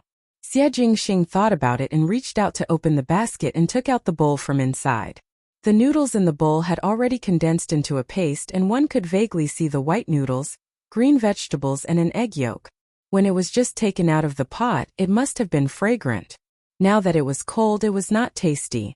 Xie Jingxing took a pair of chopsticks and started to eat in big mouthfuls. Star Anise and Fennel said that Shan Miao had asked Guyu to buy a lot of fireworks, wine and dishes in a small pavilion not far from Bai Xiaolu. It was the best place to watch the fireworks. She also specially instructed people to cook longevity noodles at the right time, presumably to make amends. The two of them fought for a while and in the end it was Shan Miao who lowered her head first. Star Anise also said that Shan Miao did not have a good time these days and Xie Jingxing's heart was relieved. He was a man and had to be more magnanimous and would not haggle over the past matters. Who knew that before the words of apology could be said? He saw Pei Lang and Shan Miao lying in a pool of blood. It was hard to describe the feeling at that moment. It was obviously the height of summer but one felt a chill from head to toe and lacked the courage to go forward to confirm. Fortunately nothing happened. Xie Jingxing's noodles tasted like wax and finally finished the bowl of noodles. He placed the empty bowl on the table and held Shan Miao's hand. But he regretted it. If he did not want to be angry with Shan Miao, why would Shan Miao want to make amends with him? If she did not go to the pavilion beside Bai Xiaolu, perhaps this would not happen. Outside, Luotan had received the news and was hurrying over. When she saw Gao Yang, she first asked, "What happened to my youngest Biao sister?" "She is fine," Gao Yang said. Pei Lang blocked a knife for her. "Teacher Pei?" Luotan was startled. "How is Teacher Pei?" "Not very good." Gao Yang shook his head. "Even you cannot save him?" Luotan asked. Gao Yang smiled bitterly. "I am a physician and not a bodhisattva. If everyone can be saved, no one would go to King Yama's palace." Luotan said, "Today I only know that youngest Biao's sister quarreled with brother-in-law, and said that it was because youngest Biao's sister did not visit brother-in-law when he was ill. The Furens in Bai Xiaolu were all saying that Biao Biao was not good and said that Biao Biao was cold and heartless. What did they know? When Biao youngest sister was at the strange Taoist priest's place asking for medicine for brother-in-law, who among them saw it? You are being unreasonable." "Strange Taoist?" Gao Yang understood the crux of her words and asked, "What strange Taoist? What do you mean by asking for medicine?" Luotan was stunned for a moment and was annoyed that she had said the wrong thing. In a moment of carelessness, she thought that Shen Miao did not allow her to speak and said, "Nothing, I just casually said it. I will go and see youngest Biao's sister first." Finishing, he walked towards the room where Shan Miao was lying. Gao Yang pulled her back. "Don't go. Xie Jingxing is inside." "Ah." Luotan lowered her head, suddenly thinking of something, said, "Are you staying here tonight?" "I want to stay here and see what's going on with Pei Lang," Gao Yang said. "You can go back first." Luotan shook her head. "I am not going back.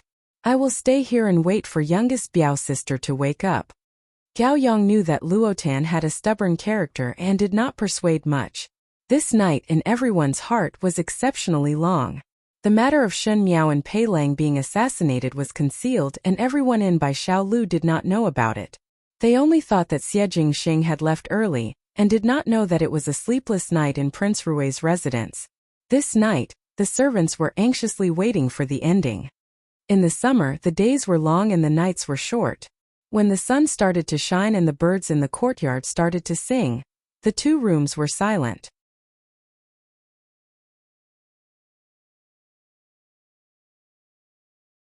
Chapter 983. Xie Jingxing looked at Gao Yang and asked, "What is the matter?"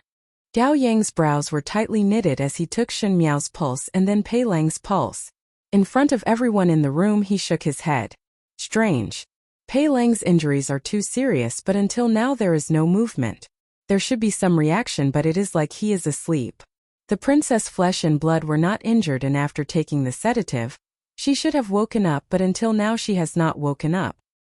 So, Xie Jingxing's face was as heavy as water as he stared at Gao Yang aggressively. It is somewhat strange," Uncle Tang said cautiously. "Could it be another poison? It is just that physician Gao did not discover it previously." "Impossible," Gao Yang flatly denied. "Both of their meridians are not signs of poison. Instead it is faintly discernible, and one cannot see any problem, but they have not woken up." "Then what can be done?" Luotan was somewhat anxious. "My youngest Biao sister cannot keep sleeping like this. There must be a reason." Gao Yang glanced at Xie Jingxing, and Xie Jingxing's gaze made him somewhat unable to withstand it, so he could only say, "Wait for another half a day and see." In this half a day, Xie Jingxing could only stay by Shen Miao's bedside, and not to mention half a day. Even when it was deep into the night, Shen Miao still did not wake up. It was the same for Pei Lang. Uncle Tang asked Gao Yang, "Gentleman Gao, what is going on?" Even if foreign and Gentleman Pei did not wake up, there must be a reason. Even you cannot see the reason? Pei Lang's heart was filled with unspeakable bitterness. Until now Shen Miao and Pei Lang did not have any symptoms, but they just could not wake up. Even a physician would have to judge based on the patient's reaction, but other than the faintly discernible pulse, it was like an ordinary person sleeping. How could he see it? It was just that facing Xie Jingxing's increasingly cold and sharp gaze, Gao Yang also felt the pressure. Afterwards Ji Yushu also rushed over when he got the news, and everyone was worried together. Luotan could not help it and was so anxious that she was about to get angry.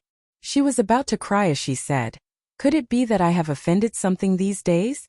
First it was brother-in-law, and now it is youngest Biao sister. If anything happens to youngest Biao sister, how can I explain to Gugu and Gufu?" She blew her nose again.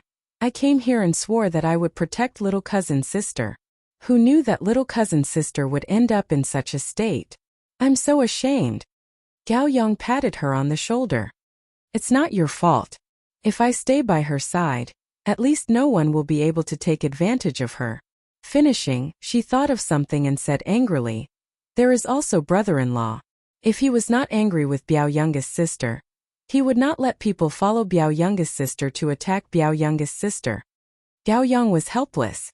The matters between Xie Jingxing and Shen Miao was really not something that he could meddle in.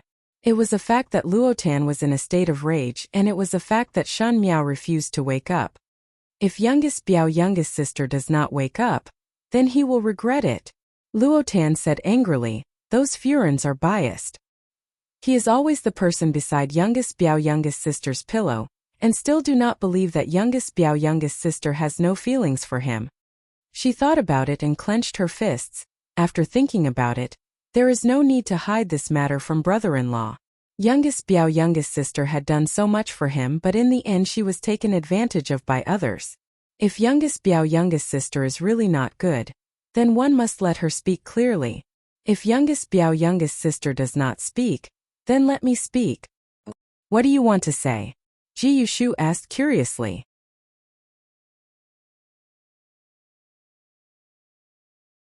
Chapter 984. Luotan said, Prince Rui. She did not call him brother-in-law anymore. Xie Jingxing swept a glance at her. Shen Miao did not wake up and his heart was vexed. He had no patience with others and his face was awe-inspiring. But Luotan had a temperament that did not care about anything, and when her temper flared up, she was not afraid of even the heavenly emperor. She said, Biao youngest sister did not allow me to tell me previously, but now that she is lying on the bed, if she does not say it, I will say it. I do not have any scruples and did not think as much as she did. It would be too much of a loss to hide what I did and not let others know. Uncle Tang, Tai Yi and the rest who rushed over after hearing the news were also standing at the side and looked at Luotan with some surprise. Those Furans all said that when you were bedridden, Biao youngest sister did not come to see you. You felt that you were left out and Biao youngest sister is a heartless person, so you were unhappy and got angry with her? Luotan stared at him and said, But you do not know that she did not come to see you during those days. Not because she did not want to, but because she went out of the city to seek medicine for you. Going out of the city to seek medicine for Xie Jingxing. When Xie Jingxing's eyes landed on Tai Yi lowered his head and did not dare to look at Xie Jingxing's eyes. Previously it was because Shen Miao let the servants hide it, but after Shen Miao returned, she inexplicably started a cold war with Xie Jingxing. Once Xie Jingxing's heart turned cold, the surrounding people would not dare to touch him at this juncture. One wanted to wait for a few days before speaking, but one did not expect such a thing to happen. Speak clearly. Xie Jingxing took a step forward. Luotan said, You do not know, right? It was said that there was an expert in Phoenix Head Manor who could go against the heavens and change one's fate. She glanced at Gao Yang. At that time Gao Yang was refining the antidote for you, and Biao youngest sister gave you the 3 vitality recovery pills, but it could only protect your life for a while. If the antidote was not found within 10 days, your life would not be guaranteed. But on the 4th day, your condition was critical and the imperial physician said that you would not last past 7 days. Biao youngest sister heard the legend of the expert in Phoenix Head Manor, and brought me and a few guards to Phoenix Head Manor. Xie Jingxing's gaze shook.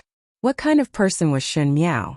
She was rational and astute in analyzing the pros and cons. Moreover, she did not seem to believe in ghosts and gods. She actually believed in such absurd words like defying the heavens and changing one's fate. She was really desperate and anxious. The Phoenix Head Manor isn't far from Longyi, but it's extremely difficult to find the place where the expert lives. That day we rushed through the night and almost lost our way in the forest. There was also a pack of wolves, but Biao Mei was not the least bit afraid and insisted on lighting a torch to find the way through the night, fearing that she would not be able to come back in time to save you. On the 2nd day we found that master. That master used the art of Qimen Dunjia to bring me and Biao Mei, who had no martial arts, into the valley. He said that there was a spirit grass that could cure hundreds of poisons, but his little cousin had to pay a price. Actually, the price was not that difficult. It did not require money or lives. We need people to pick out the bugs from the red sleeve grass in the valley and fertilize them one by one. Gao Yang and Ji Yushu were surprised, and Uncle Tang and Tai Yi were even more shocked. They had never heard of these things from others and did not know of the origins. Uncle Tang's heart was suddenly enlightened. No wonder Shen Miao was in such a sorry state when she returned to the residence. Compared to Yi Mei, it was even more unbecoming of Rui Wang Fei's decency. At that time he did not know the reason, but now he understood. It turned out that Shen Miao did not sleep that night and was busy being a gardener because she was seeking medicine for Xie Jingxing.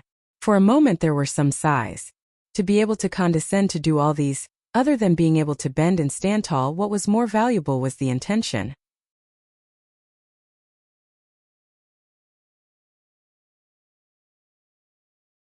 Chapter 985. But Luotan's anger seemed to be vented the more she spoke. Does it sound like there is nothing much? But she had been spoiled since she was a child. Filling the entire valley, even those peasant women were not able to do it alone. She did not sleep earlier and immediately started to move and was busy for the entire night. You people who live extravagantly, most likely have never touched a fat pole in your entire life. Since she could do this, why is she lower than that pair of siblings? Luotan looked at Xie Jingxing and said, It is true that the Yi siblings saved you, and they do have a life-saving grace, but my youngest Biao sister is not inferior. Say that she was not by your side. But you can go and ask the servants in the residence of the prince of first rank. Before she left the residence, how many days did she stay by your bedside? Did she leave? Did she take care of you without rest? Could it be that she could not be compared to the Yi siblings that she only met once? Now that my youngest Biao sister has fallen to this stage, I feel wronged for her. When His Highness the Prince of First Rank married her back to the Great Liang, what did he promise? But you can't even believe her. Even though she has many faults, there is one point that is beyond doubt. Her sincerity is beyond doubt. When Luotan finished speaking, her face was already flushed red, as if all the suppressed anger in her heart had been swept away. She then looked at Xie Jingxing's expression. There was no sadness or joy and his expression was calm. But the calmer he was, the more one felt a chill. It was as if under the calmness, there was a boundless storm. Finished speaking? He slowly asked. This tone was so cold that Luotan could not help but shrink her neck. Gao Yang quickly stood up and said, now is not the time to pursue this. The urgent matter is to think of how to wake both of them up. Xie Jingxing sneered. Is this not simple? Just capture the Yi siblings. Ji Yushu was surprised for a moment. Third older brother, what do you want to do? Since she is abnormal for the Yi siblings, then there must be a problem with the Yi siblings. No matter if they are the ones behind the scenes or not, there is no reason to spare them. Xie Jingxing turned around and was about to leave. But he was pulled back by Gao Yang. No. Now they are not the Powerless Li family but the Yi family. What is the outcome of alarming the Yi family? Let go. Xie Jingxing said coldly. Calm down. Gao Yang said. If Wang Fei really hates the Yi siblings, she must have compromised for so long because she did not want to harm herself. Aren't you dragging her down? Not bad, third older brother. Ji Yushu also chimed in. The Yi family is not some small family in Longyi. If you take action like this, one fear that it will bring trouble to the residence of the prince of first rank. She can endure but I cannot. Xie Jingxing said. The Yi family has touched their bottom line. Third older brother. Ji Yushu still wanted to persuade but suddenly Ba Jiao's voice was heard from outside the courtyard. The usually smiling maid now seemed to be a little flustered. Master, someone is coming. Tai Yi frowned slightly as if he was dissatisfied with Octagonal Anisa's loss of composure. He asked, who is it? It's the Taoist priest whom Madame met the other day at Fengtu Manor. Octagonal Anise said hesitantly. What? Luotan's eyes widened. Ji Yushu, who was grabbing onto Xie Jingxing's sleeves, could not help but let go and looked at the octagon priest. Octagonal Anise nodded his head. In the hall, that strange Taoist priest who was dressed in tattered clothes was touching this and looking at that, as if it was the first time he entered the residence, and his eyes were filled with curiosity. Shi Xiang and Song Yang stood awkwardly at the side. They were acquainted with Qi Yan Taoist priest. But when Qi Yan Taoist priest entered the door, he used such a familiar tone to establish a relationship with the both of them, making them somewhat uncomfortable.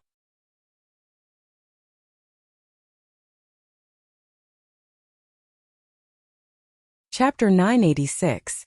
When Xie Jingxing and entourage came to the hall, Priest Qi Yan was preparing to remove the gem eyes of a red-crowned crane from a vase and asked Fennel, can this poor Taoist take this away? Priest Qi Yan. Luotan shouted when she saw him. When Qi Yan saw her, he smiled. Young lady Luo, long time no see. Luotan secretly pondered in her heart. It was obvious that not much time had passed, but she could not care about other things at the moment and said, you came over because you know that something happened to my youngest Biao sister and specially came to change her fate? Even though Luotan felt that this priest Qi Yan was deliberately making things difficult for others, but he seemed to have some ability, or else Shan Miao would not believe the other party so much. Priest Qi Yan looked at the silent Xie Jingxing behind Luotan and smiled. This poor Taoist cannot change fate and can only read fortunes. This young brother, what do you think? I do not believe in the heavenly way. Xie Jingxing said. The heavenly way is not trustworthy. So why would humans persist in seeking answers from the heavenly way? Priest Qi Yan shook his head and said, this foreign's fate is strange and others are unable to fathom it, and it is all up to her own choice. Neither you nor I can do anything about it. Luotan could not understand Priest Qi Yan's words and quickly asked, Taoist, what should my youngest Biao sister do now? Is the spiritual herb that I gave her still there? Priest Qi Yin asked. Luotan was puzzled. When we returned, the Prince of First Rank's poison had already been cured, so naturally the herb was useless. One do not know where youngest Biao's sister placed it. This servant seems to know, Jingzhe said, and brought everyone to Shen Miao's room. Sure enough, she found a dusty box under the dressing table and opened it to take a look. There was a stalk of ordinary-looking medicinal herb inside. Luotan's eyes were sharp and said, "It is this. Take it and fry it." Qi Yin stroked his beard. "Wait." Xie Jingxing looked at the strange Taoist. "Why should I believe you? You cannot believe this poor Taoist, but you have no other choice." Taoist priest Scarlet Flame let out a long sigh. "This herb was found by this madam, but when I first found it, I said that it would be futile. Even without this herb you would still be safe and sound. There is no such calamity in your fate, and everything she did was in vain." Everyone was stunned when they heard. However, it was not in vain. Strange Taoist priest's face showed some relief. Those who love others will always love them. Those who save others will always be saved. If she had been a little bit insincere and perfunctory back then in the valley, she wouldn't have obtained this stock of spiritual herb and she wouldn't be here today. In the name of saving you, this spiritual herb is actually saving her. She sacrificed herself for you. At this moment, Luotan faintly heard some clues and asked, "You mean you already knew that this spirit grass would not be used on the prince, but on my Biaomei? Youngest Yan would Tian's foreign, and you have Tian and Yan's fate and son, so foreign." Strange Taoist looked at Luotan and said with a smile, "You are worth teaching." Xie Jingxing stared at him. "You want her to be a herb farmer?" There was a murderous intent in his eyes. The Taoist took a step back and hid behind Gao Yang. He coughed twice and said, "She has such a calamity in her life, and this poor Taoist has reduced it to the smallest. Compared to her life, isn't it much easier to be a herb farmer? But why is she still not awake?" Gao Yang was puzzled. "I am also a doctor and have checked her illness, but I could not find the source. There seems to be nothing wrong with her. She should have woken up today, but she has not woken up for so long."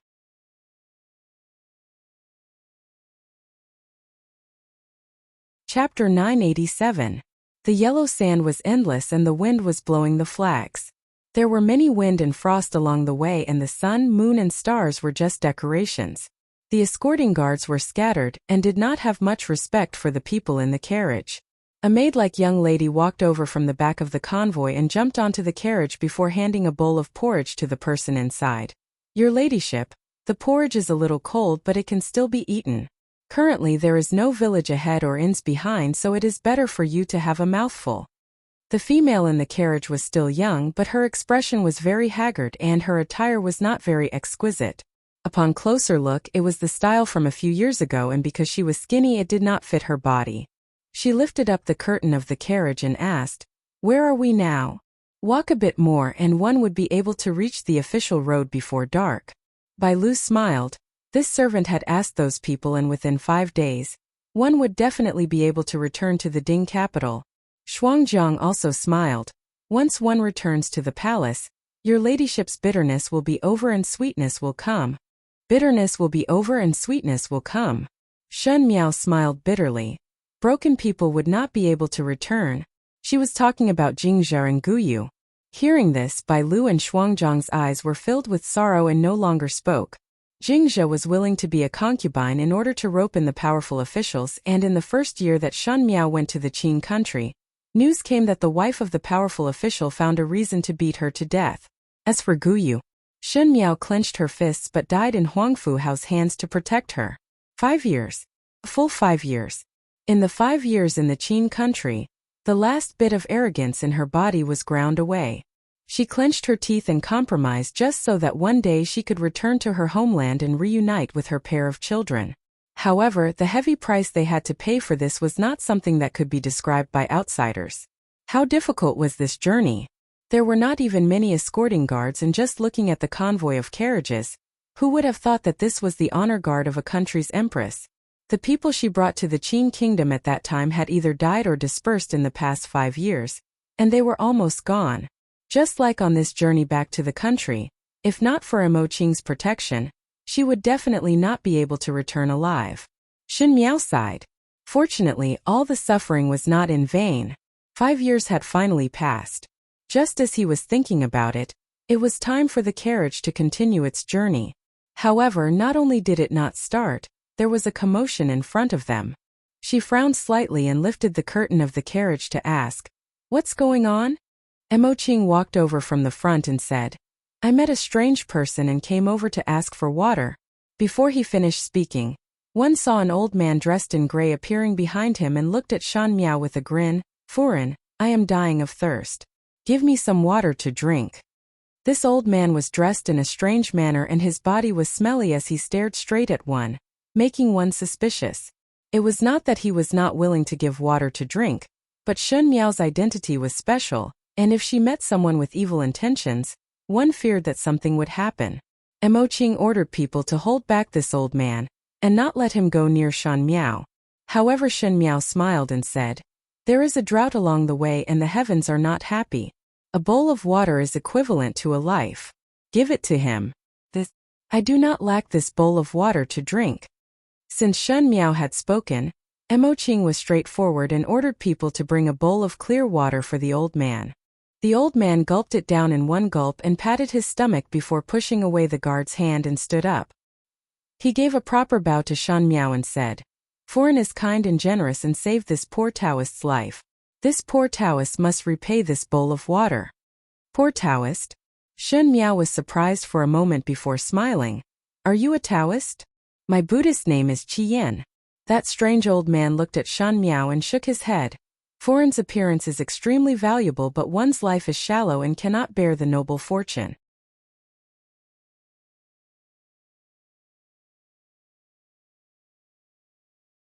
Chapter 988. What nonsense are you talking about? Bai Lu frowned and looked at Shen Miao. "Mother. Foreign, it might be some Jianghu swindler. Do not listen to his nonsense." Emoching also made a move to drive this strange old man away. "Wait," Shen Miao said, "it is quite boring along the way. Listen to what others say." That old man pretended to bow again. There is black air between Foreign's brows. One fear that it is not good. At the end of the road it is an ominous sign. If one were to turn the horse around, one would be able to avoid this calamity. Foreign, this poor Taoist still advise you that this road is the Yellow Springs and one must not walk on it. Once walked, one cannot turn back. The more you speak, the more excessive it is. Shuangjiang was so angry that her face was livid. "Who are you cursing?" Shen Miao, however, had a good temper. She had stayed in the Qin country for a long time, and when facing anyone from Mingqi, she would have the joy of meeting someone from her hometown. Even if this old man was speaking nonsense, she was not angry and only smiled. "Many thanks, Taoist priest, for the reminder, but I must walk on this road. My children are on this road and I have to return home." The strange Taoist priest sighed deeply, as expected. He looked at Shen Miao. "Meeting by chance, this is fate for you." Finishing, he took out a red string from his sleeves and was about to pass it to Shan Miao but was stopped by Emoching. He could only hand the red string over to Emoching, and when Emoching did not see anything strange, he then handed it over to Shan Miao. "This red string is this poor Taoist's token of gratitude to Foreign. Foreign can tie it on your wrist, and you will be able to achieve your own fate." He solemnly said, "Foreign must remember that the way of heaven is treacherous and depends on human effort. This poor Taoist can see one's fate but cannot change it. The person who can change Foreign's fate is not this poor Taoist.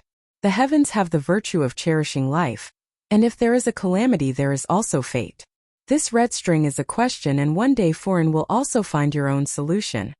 Finishing, he laughed out a few times before turning around and striding away. This Taoist priest was very mysterious, and the few prophecies that he said were extremely inauspicious. Thus Bai Lu and Shuangjiang were somewhat unhappy. Bai Lu said, "Your ladyship must not take that strange person's words to heart. Most likely his mind is not clear. Don't wear this thing." Shuangjiang also said, "It is very inauspicious." But Shen Miao looked left and right and felt that the red string was extremely cute and inexplicably loved it so much that she could not bear to part with it. Instead she tied it on her wrist and smiled. "I have already said that since it is fate, it is also fate for us to meet by chance, so just wear it.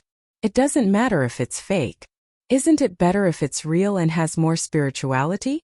Since the words were spoken like this, Bai Lu and Shuangjiang could not say anything more. Mo Qing said to the carriages in front to set off and started to move again. The sandstorm in the distance almost covered their figures, but the strange old man's figure could no longer be seen on the road ahead. Upon returning to Mingqi, it was not like what Shuangjiang said. Bitterness is over, sweetness begins. The world was constantly changing. The situation would change, and so would people's hearts.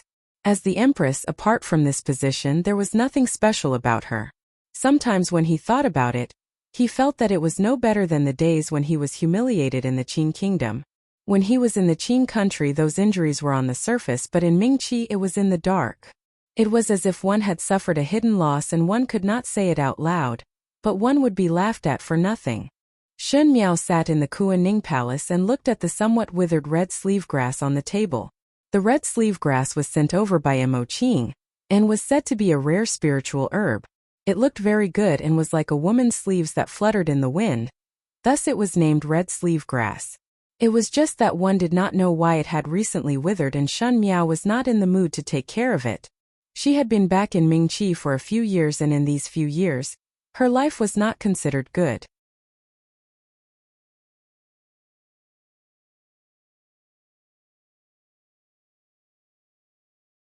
Chapter 989. There was an additional Mei Foran in the inner palace. Mei Foran was delicate and intelligent, charming and gentle, like a riddle that attracted one's gaze to her for a long time, unwilling to leave. In the beginning there were times of heartbreak. The man that she once loved would use that kind of doting gaze to look at the woman beside him. She thought that he treated everyone with the same coldness, but later discovered that it was not the case. It was just that that person was not herself. After many days of heartbreak, she gradually became numb. The pain and dispiritedness gradually turned into hatred and unwillingness. Because of Fu Sheng. Fu Sheng always took away too much of Fu Xiuyi's favor, and her child, Fu Ming, was obviously sitting in the crown prince's position and was obviously talented and hard-working. But at the end he was like a prince that had fallen out of favor. Fu Xiuyi could personally teach Fu Sheng how to write and discuss politics, but was stingy to give Fu Ming a look of concern. When asked, he would say that Fu Ming was the crown prince and must be mature and steady. What was the matter with pestering imperial father every day? But every time she saw Fu Ming's disappointed eyes, Shen Miao's heart would feel as if a knife was being twisted in her heart. The Shen family was also not doing well. Luo Shuiyan's illness was getting worse, and Jing Chu and Shen Qiu were dragging it out. The Shen family's reputation was getting worse, and Shen Xian had aged a lot. Fu Xiuyi seemed to be suppressing the Shen family, and Shen Miao was faintly aware of it. But how could one in the inner palace clearly know about the matters in court? The only way she could come into contact with these was through Pei Lang. But Pei Lang was loyal to Fu Xiuyi.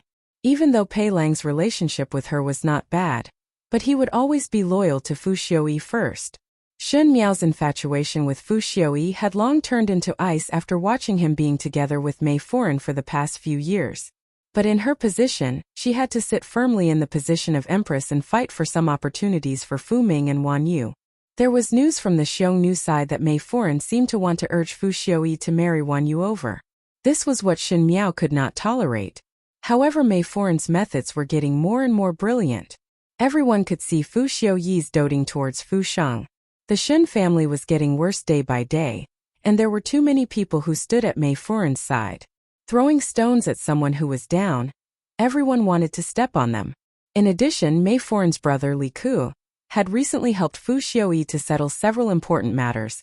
Thus Mei Foran's status in the inner palace rose steadily. Shen Miao knew what the officials were thinking. They were thinking about when to change the crown prince and when to abolish the empress. But Fu Xiuyi still wanted to save face. She was the first wife, and for Mei Foran to go over her head, it would not be that simple. She fought back and forth, going round and round, but her heart was already exhausted. If it wasn't for this pair of children, he sometimes felt that it would be better to burn the entire palace to the ground. That way the world would be at peace. Bai Lu walked in and said, "Nyang, the clothes for the palace banquet have been prepared. It is better to comb your hair early." Shen Miao complied. Shuangjiang had died a year ago, and Mei Foran's methods were very good. She did not even let off the maid by her side. After going around in circles, only Bai Lu was left. Tonight was the Ming Qi's palace banquet. The new year was approaching and Fu Xiaoyi wanted to reward the officials. Of course, the most important thing was to send off the little Marquis of the residence of the Marquis of Lin and Xie Jingxing. The Marquis of Lin and Xie Ding died in the battlefield of the northern Jiang, and now his son was going out to battle again. In fact, this timing was not good and one would feel that this departure was somewhat tragic, but Xie Jingxing still accepted the commander request.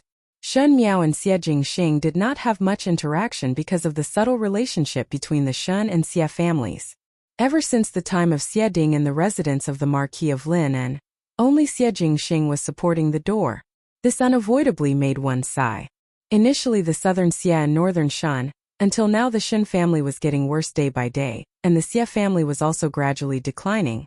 It really made one sympathize with the death of the rabbit.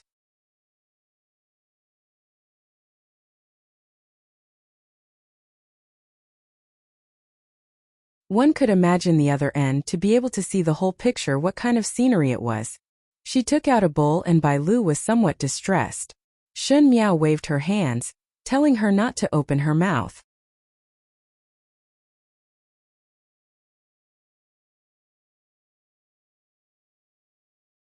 Chapter 991. This firework is really beautiful. Shen Miao's voice was low and there was a hint of drunkenness. When can one watch a complete set? She suddenly smiled again, most likely not. Just as she was speaking, she heard footsteps coming from behind. Boots stepped on the snow, making a sha-sha-sha sound. Bai Lu jumped in shock. You all. Shen Miao turned back and saw someone brushing away the heavy shadows of the trees and walking forward. A person dressed as a guard was at the back and the person standing in front was tall, wearing a purple robe and green boots. That pair of peach blossom eyes reflected the fireworks in the night, making it exceptionally bright and moving, looking very beautiful. Marquis Xie of the residence of the Marquis of Lin and Shen Miao narrowed her eyes as she looked at him. That person seemed to be somewhat surprised and made a tisk sound. Fu Xiaoyi's Empress is actually a drunkard. The guard behind him said, Master, we should leave. Bai Lu was also somewhat nervous as she did not know why Xie Jingxing was still in the palace. But an empress and an official, if they were to be seen standing together, one did not know what would happen. Especially these days Shen Miao was struggling in the palace and once someone caught hold of a reason, they would not hesitate to splash dirty water on her. At this time it was better to be as far away from this air of the residence of the Marquis of Lin, and Bai Lu did not dare to disturb others and this garden was very remote. So she said in a small voice, Shiziyi, the Empress is slightly drunk and this servant is about to help her back. Shiziyi, please pretend not to see it. Xie Jingxing glanced at Shen Miao and laughed. He did not seem to be interested and turned around to leave. Wait! Shen Miao called out to him. Bai Lu was startled and could not wait to cover Shen Miao's mouth. But Shen Miao stared at Xie Jingxing. She was somewhat drunk at this moment. Ever since she went to the Qin country, she had never wantonly drank wine. However, the saying of a cup of wine to solve 1,000 worries was not false. When one was drunk, one would be relaxed and would do many things that one would not do on normal days. She said, Ben Gong heard that you are going to the northern Jiang? Xie Jingxing hugged his chest and said with a smile that was not a smile, what instructions does Empress have? Tai Yi and Bai Lu stared at Shen Miao. Shen Miao smiled and took out the bowl that she had just drunk from the table, and poured the wine from the jar into it. She indicated to Xie Jingxing to see, young talent, an eternal character, outstanding and unparalleled in the world. Xie Jingxing raised his eyebrows and Bai Lu was so embarrassed that she could not wait to drag Xie Jingxing away. How would one praise a flower in front of others? Beijing is a very bad place. Shen Miao patted his shoulders. Her stature was petite and she had to tiptoe when she patted others' shoulders. She then looked at Xie Jingxing and said half seriously and half drunkenly, heard from father that not even a blade of grass grows there and the terrain is treacherous. There are many poisonous snakes and insects and it is easy to fall into a trap. Your trip will be fraught with danger. This official thanks Nyang Nyang for her concern. Xie Jingxing casually said, thousands of years of infamy in the annals of history. A loyal heart to repay the Son of Heaven. She gulped down the wine in her mouth and waved the bowl in Xie Jingxing's hand before swallowing it in one gulp. Bai Lu and Tai jumped in shock. The former did not think that Shen Miao would drink it just like that, and the latter was surprised that the Empress would be so forthright. Shen Miao wiped her mouth and gave a burp. This is Bengong's toast to you. You must return triumphantly. Xie Jingxing stared at her. Her lips still had some wine that had not been wiped clean and was sparkling on the side of her lips.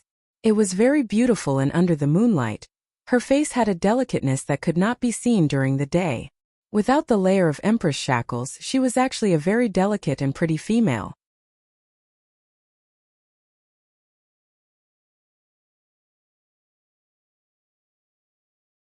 Chapter 992. His lips hooked up and there was some evilness in his smile as he slowly said, "It seems that the Emperor has given the Empress a cold shoulder." Bai Lu's eyes widened. This Xie Jingxing's words were too presumptuous, but she did not dare to directly drag Shen Miao away in case Shen Miao made any noise and alarmed others.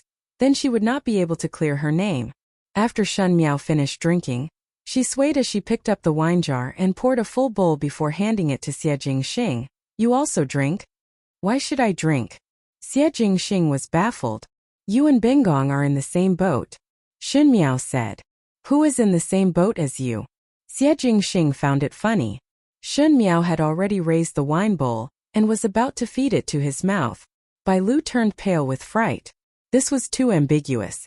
Tai was also extremely surprised, but Xie Jingxing did not speak, so he would not make a move.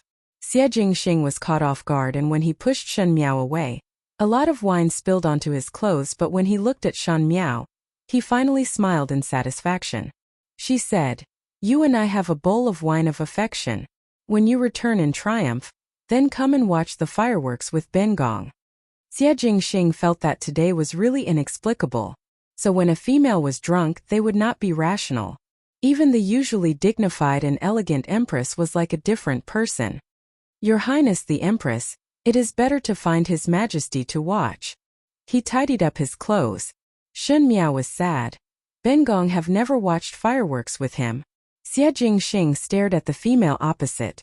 Her head was slightly lowered and the corner of her mouth was raised, but her eyes were bitter. His heart inexplicably softened a little and said, "Good, good, good. This official promises you." Shen Miao's eyes brightened as she looked at him. "Then it is settled." Xie Jingxing nodded his head. Shen Miao thought about it and shook her head. Words have no basis. One must have a token. She then started to touch the hairpin in her hair. Bai Lu was surprised for a moment and secretly thought that it was not good. If the Empress thing was on Xie Jingxing's body, then it would be a crime of adultery. He was afraid that Shen Miao would give any handkerchief or hairpin to the other party and suddenly saw the red string on Shen Miao's wrist. He had an inspiration and said, "Your ladyship, your red string is very good." Shen Miao's eyes landed on the red rope and her heart moved. She quickly untied it and took Xie Jingxing's hands and tied it for him seriously. Xie Jingxing's gaze landed on her slightly raised eyelashes. They were moist and seemed to be mixed with the cold air of winter. It inexplicably made one's heart itch. Shen Miao fastened it for him and smiled at him. "This is Bengong's token for you. Take this as a letter and wait for your triumphant return." "Thank you, Your Highness." Xie Jingxing smiled carelessly. "But this official does not have any token to give to Empress. Why don't I give the Empress a wish?" "Wish?" Shen Miao looked at him. "When we meet again in triumph, this subject can grant Your Highness a wish. The wish that Your Highness wants, this subject can fulfill it." "I will do my best to fulfill it." Shen Miao said, "It is a promise." "It is a promise." With a boom sound, a corner of the sky was once again illuminated by the bright fireworks. Both of them looked at it at the same time, but it was as if they had a tacit understanding and were exceptionally in sync. Bai Lu was also stunned. Fireworks were fleeting, but some things would not disappear, such as this night. When Shen Miao woke up again, she only felt a splitting headache. As she rubbed her forehead, she stood up and walked to the table. Actually slept for such a long time. Bai Lu brought the hot soup to her and said, "Your Highness drank too much yesterday. Sober up first." "Drank too much?"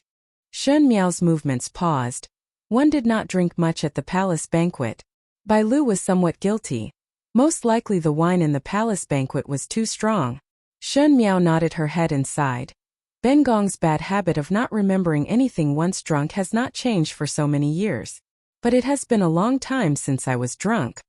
Bai Lu nodded her head and heard Shan Miao looking at her empty wrist. Why did the red rope disappear? Bai Lu said softly. Most likely it was lost. Shun Miao sighed. Indeed it would not last long. The sun was blazing and the departing troops were at the city gates. The young man in the lead was riding an imposing horse and had a lazy smile on his face, but his eyes were so cold that one did not dare to look at him. Master, everything is ready, Tai said. Xie Jingxing took a look behind him. Once out of this city gates, the future path would be completely different. It also meant that he had made a clean break with the past and would no longer be involved. Eventually he would have to leave. There is nothing worth to be nostalgic about here. The white-clad male at the side waved his fan and said, It has nothing to do with you. Perhaps everyone is hoping that third older brother would not return. The pine-green-robed gentleman smiled and looked to the front. No matter what, one will finally return home. Not necessarily. Both of them looked towards that purple-clad male. Xie Jingxing lowered his head and his gaze landed on his wrist. There was a red rope tied there and the end of the red rope was neatly and carefully knotted, as if it would not loosen no matter what. Isn't this something that females wear? Ji Shu asked. Why are you wearing this for? After drinking someone's farewell wine, one owes someone a wish. Xie Jingxing said. One will return it after returning. He retracted his gaze and raised his whip. Rise. Set off.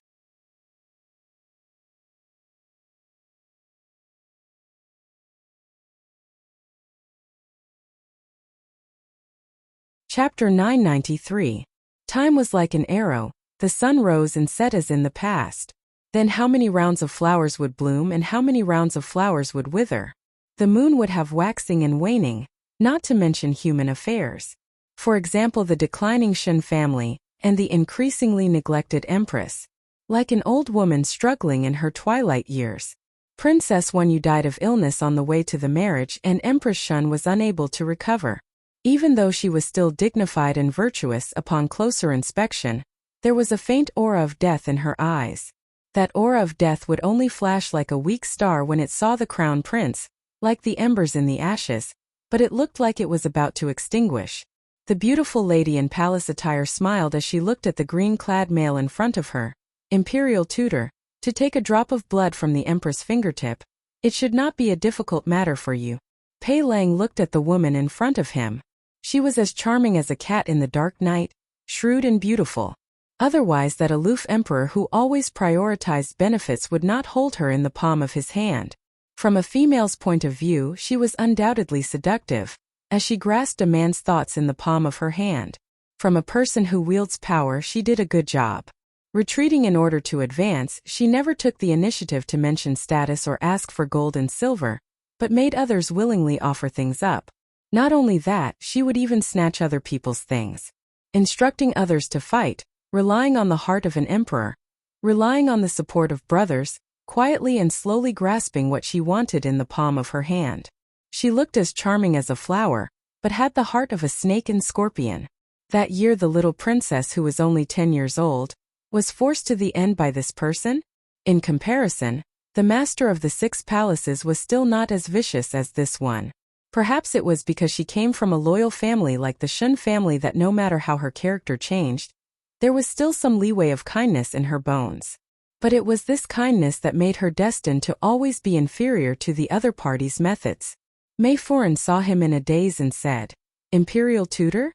Pei Lang recovered to his senses and asked after thinking, What does Imperial Consort Shun want the Empress' fingertips blood for? You do not need to know what to do. Mei Foran's smile was like a flower. Even though she was already an imperial consort, she still had the initial title. Mei Foran, upon hearing it, one could tell that it was 100 charming and 1,000 tender, extremely moving. It made one forget that in the depths of the palace, the delicate and beautiful flowers also had poisonous thorns. She said, Imperial tutor can clearly see what kind of situation Empress is in now. She pointed at the rattan grass that was sandwiched between 2 trees outside the window and said with a smile, When this rattan grass just sprouted, it was sandwiched between 2 trees. He didn't have to choose anything. He could live a good life casually. But when it gradually grows up, the taller it is, the stronger the wind and rain. I have to find a place for myself to climb. She looked at Pei Lang. There's a tree on the left and a tree on the right, but it can only choose to climb one tree. These two trees occupy the same area and are fighting over the same piece of land. There is only so much land, so one of the trees will definitely be cut down. This vine must be chosen carefully. If it climbs up the tree that is about to be cut down, it will be uprooted.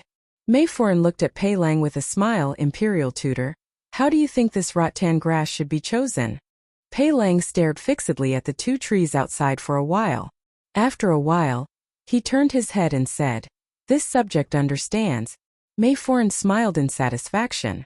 After Pei Lang left, a palace maid came out from the back to pour tea for her and said softly, "Your ladyship, will the imperial tutor really take the Empress fingertips' blood?" The imperial tutor and the Empress seemed to be not bad. In terms of friendship, Pei Lang had known Shen Miao for a longer time than Mei Foran.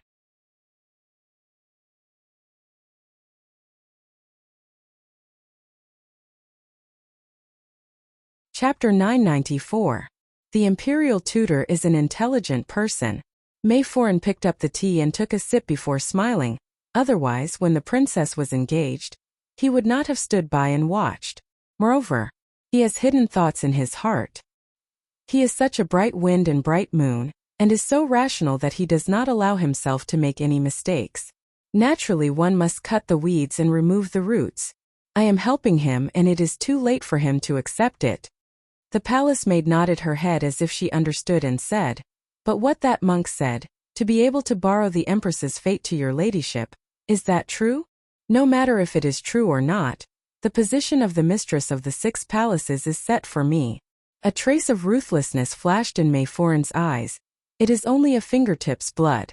Give her luck to me, and when my imperial son stabilizes the Mingqi's country, I will be merciful and burn paper money for the 3 of them."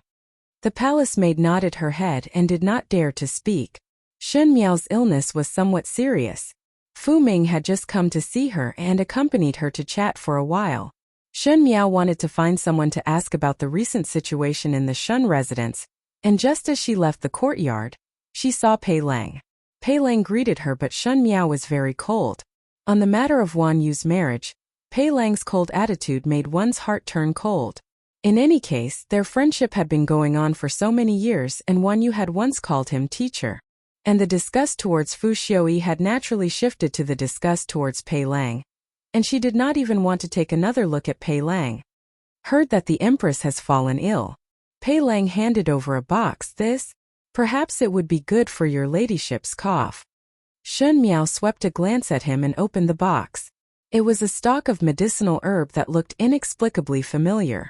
When Shen Miao took it out to take a look, her fingertips suddenly felt pain, and when she looked again, it was pricked by the thorns on the herb. Beads of blood flowed down her fingertips. Bai Lu exclaimed and wanted to bandage it for her. But Pei Lang stared fixedly at her fingertips and said somewhat woodenly, "This is red sleeve grass, useful for coughing." Shen Miao smiled instead. She threw the herb into the box and closed the box before returning it back to Pei Lang and said coldly, "No need. Bengong once had a stalk of this herb, but it withered at the end. Moreover, the stalk of herb that Bengong raised did not have thorns on it." Her words had other meaning. If one do not want to give gifts, then do not give. Not to give. Not to give. Her words had other meaning. If one do not want to give gifts, then do not give. Please take it back. With that, he turned around and left without looking at Pei Lang again. Pei Lang held the box tightly in his hands and stared at Shen Miao's back with a complicated gaze. "You. Ling Tutu. Ming Shan Shen Miao." Dr. Pei Lang looked at the box. People always had to make some choices. The higher one was the one, the higher one not. The higher one sit, the higher. The position. The higher the position, the one had one not. The higher one sat, the more helpless he was. He was helpless and had no other way. The pros and cons were clearly placed together. Which side of the tree would be chopped down and which side of the tree would monopolize the land. The ending was clear at a glance. He still had his own loved ones and he wanted to protect them. So any friendship or secret thoughts could be put aside. What Mei Foran wanted to do with the blood from her fingertips was not a good thing. He was helping the tyrant to do evil and adding insult to injury. He turned his head and walked in another direction.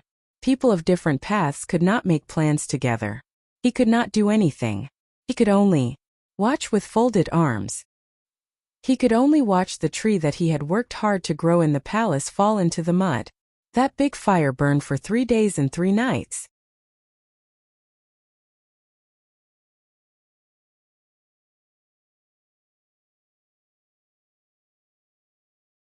Thus, when he realized that he was having strange thoughts, he was determined to stop this mistake. So when Shen Miao went to the Qin country to be a hostage, it was him who suggested it. But 5 years later, Shen Miao returned and his thoughts still did not change.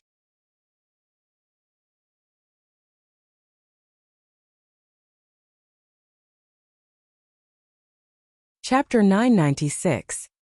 He coldly watched as Shen Miao fought with Mei Foran in the inner palace until she was covered in injuries. He watched as her eyes dimmed and her haggard expression. Finally, when Fu Xiaoyi asked him how to deal with the Shun family descendant, he said these words without thinking. Cut the weeds and remove the roots.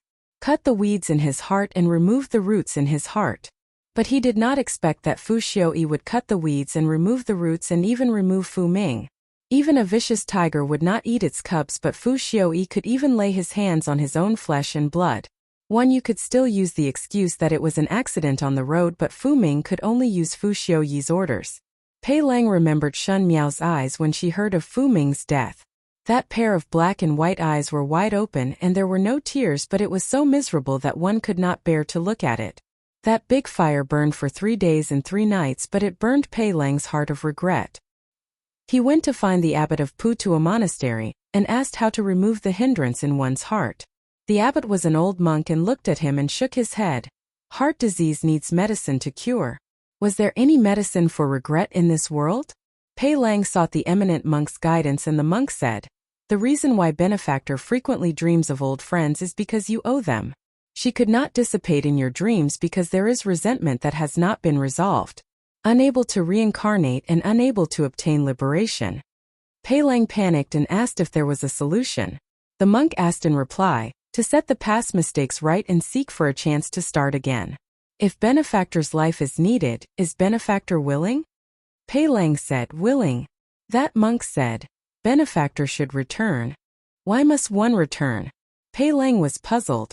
Benefactor is willing to pay with one's life, but one need to wait for that opportunity. That opportunity? What opportunity does it refer to? Pei Lang asked. Benefactor still owes people and has an unfulfilled wish. When the old friend's wish is fulfilled, benefactor will sacrifice his own life and perhaps there would be a chance of survival. The monk said an Amitabha and said, "This is all that is said." This poor monk is unable to say more. Pei Lang thanked the monk and returned to the palace. What was Shen Miao's unfulfilled wish? Shen Miao's entire life was miserable and lonely. Most likely she wanted to see the enemy go to hell, and the Shun family regain their innocence. There was a chance to start again, but one must wait. Wait or not? Wait. Pei Lang made his decision. This life was so long that he was willing to use this life to make up for a mistake. Winter passed and spring came. Wild geese came and went. When a dynasty's fate was nearing its end, the aura of decline would envelop it. Ming-Chi was no longer the Ming-Chi of the past. Exorbitant taxes and corvée labor. The common people had no way to make a living. Corrupt officials colluded with each other. The court was in chaos, and the emperor was fatuous. The crown prince, on the other hand, was busy forming cliques all day long, wishing that he could ascend the throne as soon as possible, taking back the military power, but without a good general to drive them. Ming-Chi was a piece of fat meat that everyone wanted to take a bite of. The faraway Great Liang attacked and annexed the Qin country and finally launched an attack on Ming-Chi. Like crushing dry weeds and smashing rotten wood, victory came too easily as they fought all the way to the gates of the Ding capital. After setting up camp, everyone in the Ding capital felt insecure and the common people's doors were tightly shut as the atmosphere of the country's demise filled the air. In that big tent, someone was sitting and polishing a long sword. Ming-Chi's fate has come to an end. The white-clad gentleman waved his folding fan as he walked in, and there was no emotion in his voice. Heard that the imperial palace is being cleaned up tonight. The ones that needed to be cleaned up were the womenfolk in the palace, the concubines, palace maids, and even the imperial princess. Rather than falling into the enemy's hands to be humiliated, it was better to die cleanly and preserve one's integrity.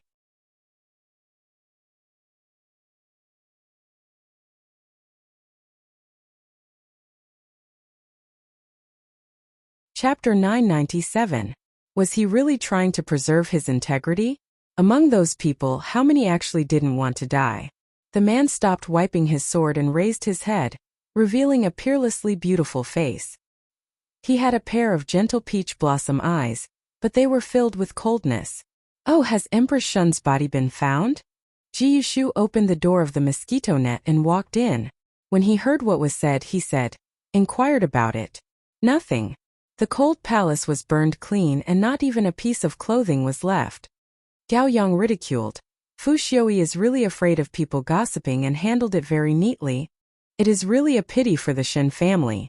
Ji Yushu sighed. If the Shen family was here, why would he end up in such a situation? Xie Jingxing said plainly, only seeking one's own destruction. He took another look at the red rope in his hands. The color of the rope had faded a little, but it was still firm.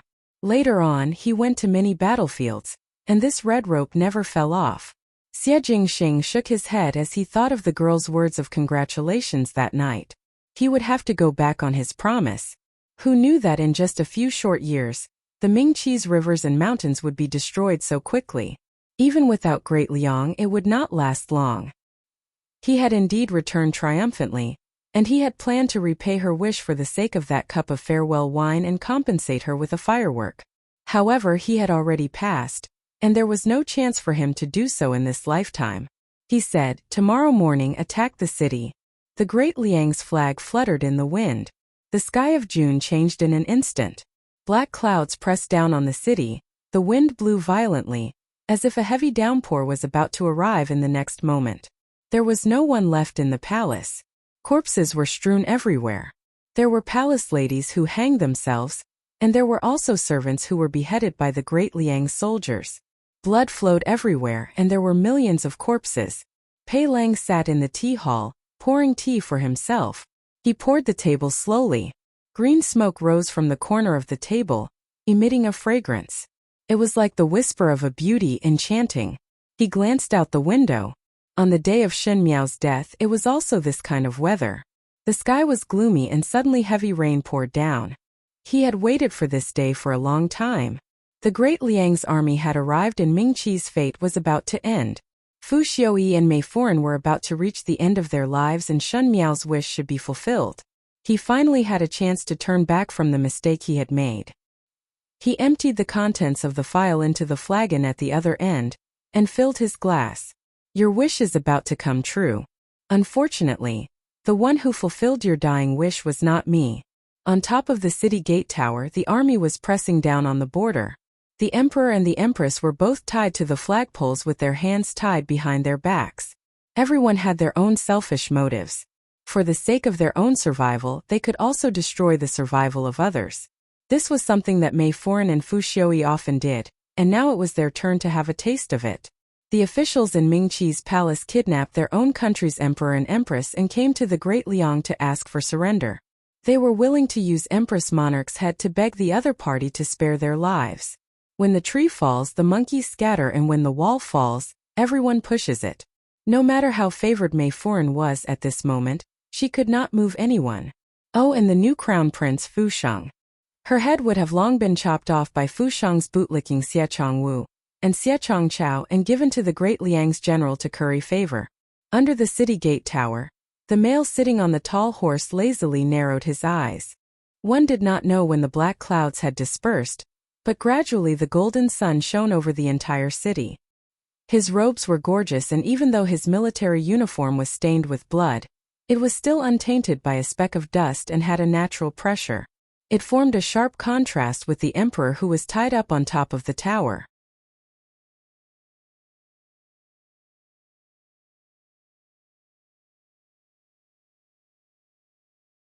Chapter 998. Xie Jingxing. Fu Xiuyi gritted his teeth. The heir of the residence of the Marquis of Lineage, the son of Xie Ding, the brother of Xie Chongwu and Xie Chongchao. No one would have thought that the youth who had died in the battlefield, the youth who had declined along with the residents of the Marquis of Lineage, would reappear in front of the world with this appearance after so many years. He was the blood brother of the great Liang's Emperor Yonglu, the noble Prince Rui, and was also the great Liang's young marshal, commanding the Mou army, which caused people to tremble with fear. Long time no see, son of the Fu family. Xie Jingxing greeted him. Everyone knew that the great Liang's Emperor Yongli's younger brother was the most glorious and fought for him under the heavens, and was the most upright and forthright. Such a heroic character was originally the heir of the residence of the Marquis of Lin, and Mei Foran stared at that man. She was extremely afraid that no matter how confident she was in victory, she would lose her sense of propriety when it came to a matter of life and death. However, she had always relied on men to get what she wanted step by step. At this juncture, all her tricks were useless. She blamed Fu Xiuyi for not having the ability and for the dynasty to be destroyed. Looking at the handsome man below the city walls, he had a natural air of nobility and could not help but stare at him. Her eyes were full of emotions. Xie Jingxing frowned and asked Ji Yushu, "Shen Miao lost to this woman?" Ji Yushu said, "Correct." She then added, "Looking at the average appearance, one really do not know if the Mingqi Emperor's eyes grew crooked." Both of their voices were not concealed and the great Liang army roared with laughter, and Mei Foran's face flushed red with hatred. Fu Xiuyi was also angry in his heart as he looked at Xie Jingxing and said in a deep voice, "If you want to kill, then kill. Why the need to talk nonsense? Still pretending to be a man until now." Ji Yushu said in disdain, "Third older brother, this Mingqi Emperor is anxious to die." Xie Jingxing smiled lazily and said, "This prince originally did not want to kill you and was too lazy to do it personally. But I owe your little empress a wish. Coincidentally, this ending is also the ending that you prepared for me many years ago. So, whether it is public or private, I have to return it to you." He opened his hand, and Gao Yang handed over the longbow and the silver arrow. Xie Jingxing placed his hand on the bow and arrow and heard a xiu sound. Mei Foran, who was on the tower, was hit by an arrow. However, the arrow was not aimed at his chest. It just so happened to avoid the vital parts. Blood flowed out incessantly. It was a ghastly sight. Mei Foran was in so much pain that she almost fainted, and Fu Xiuyi's calm expression also changed twice. The scariest thing in the world was not death, but waiting for it. Xie Jingxing smiled gently and spread his hands again. Gao Yang sent another 2 silver arrows. He knocked 2 arrows on the longbow and whistled. The tens of thousands of troops of the Great Liang pulled their bows and aimed at the 2 of them. The flags on the platform fluttered in the wind, sounding like the wailing of ghosts. When the last of the black clouds dispersed, the golden sun covered the entire land, scorching the earth. The man's purple robe fluttered slightly in the wind. His smile was cold, but there seemed to be the mischievousness of a young man between his brows. He stood at the bottom of the city gate tower and looked at the 2 people who had panic in their eyes. He laughed heartily. "I'm sorry, little emperor. I'm indebted to a lady who entrusted me to take your dog life. Release." Tens of thousands of arrows ferociously shot towards the 2 people on the tower. It was like a ferocious beast coming out of its cage, almost covering the sky and earth. Not even a trace of the golden sun could be revealed as it swallowed the 2 of them. One could not see anything at all. In the imperial palace, that green-clad male had already fallen asleep in front of the table. Beside his feet, a lantern tilted, and the candle inside fell down. In less than a moment, the cloth curtains were set ablaze. The fire slowly spread, burning through the Zhonghua Palace, burning through the throne room, until the entire palace was enveloped in raging flames, turning everything red. "Third older brother, the imperial palace is on fire." Ji Yushu looked into the distance and said in shock, "Send people to put out the fire? No need." Xie Jingxing stopped him. "This Mingqi imperial palace is not clean. It would be good to burn it."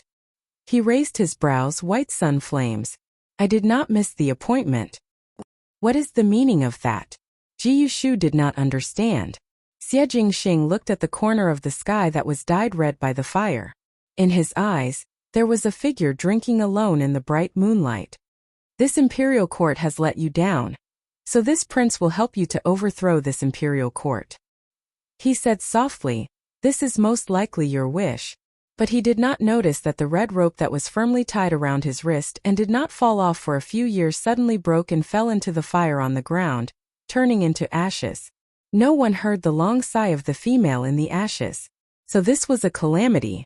So this was fate. What one's eyes saw might not be true. What one's ears heard might not be true. In 2 lifetimes, he stood at the distant peak and smiled carelessly. One would only understand what kind of person he was when one was in front of him. He was cynical but the most sincere. He was full of schemes but he was loyal. He could command 1,000 troops with a cup of warm wine, and could also drive a horse to the top of a building for a stranger he met by chance. He would say sorry to the emperor child that he was entrusted by a young lady to take his dog life. He lived the heaviest and most unrestrained life, the darkest and most realistic life. Born from despicableness was infinite sincerity, looking disdainfully at the world, coldly competing, and finally unhurriedly holding the chess piece in his sleeves, grasping that little bit of light in his palm. This was her question. Her question, but only he could answer it. "It is raining." Gao Yang kept his fan. "Summer is really strange." Xie Jingxing smiled. "Enter the city." "For what?" "To overthrow the imperial power."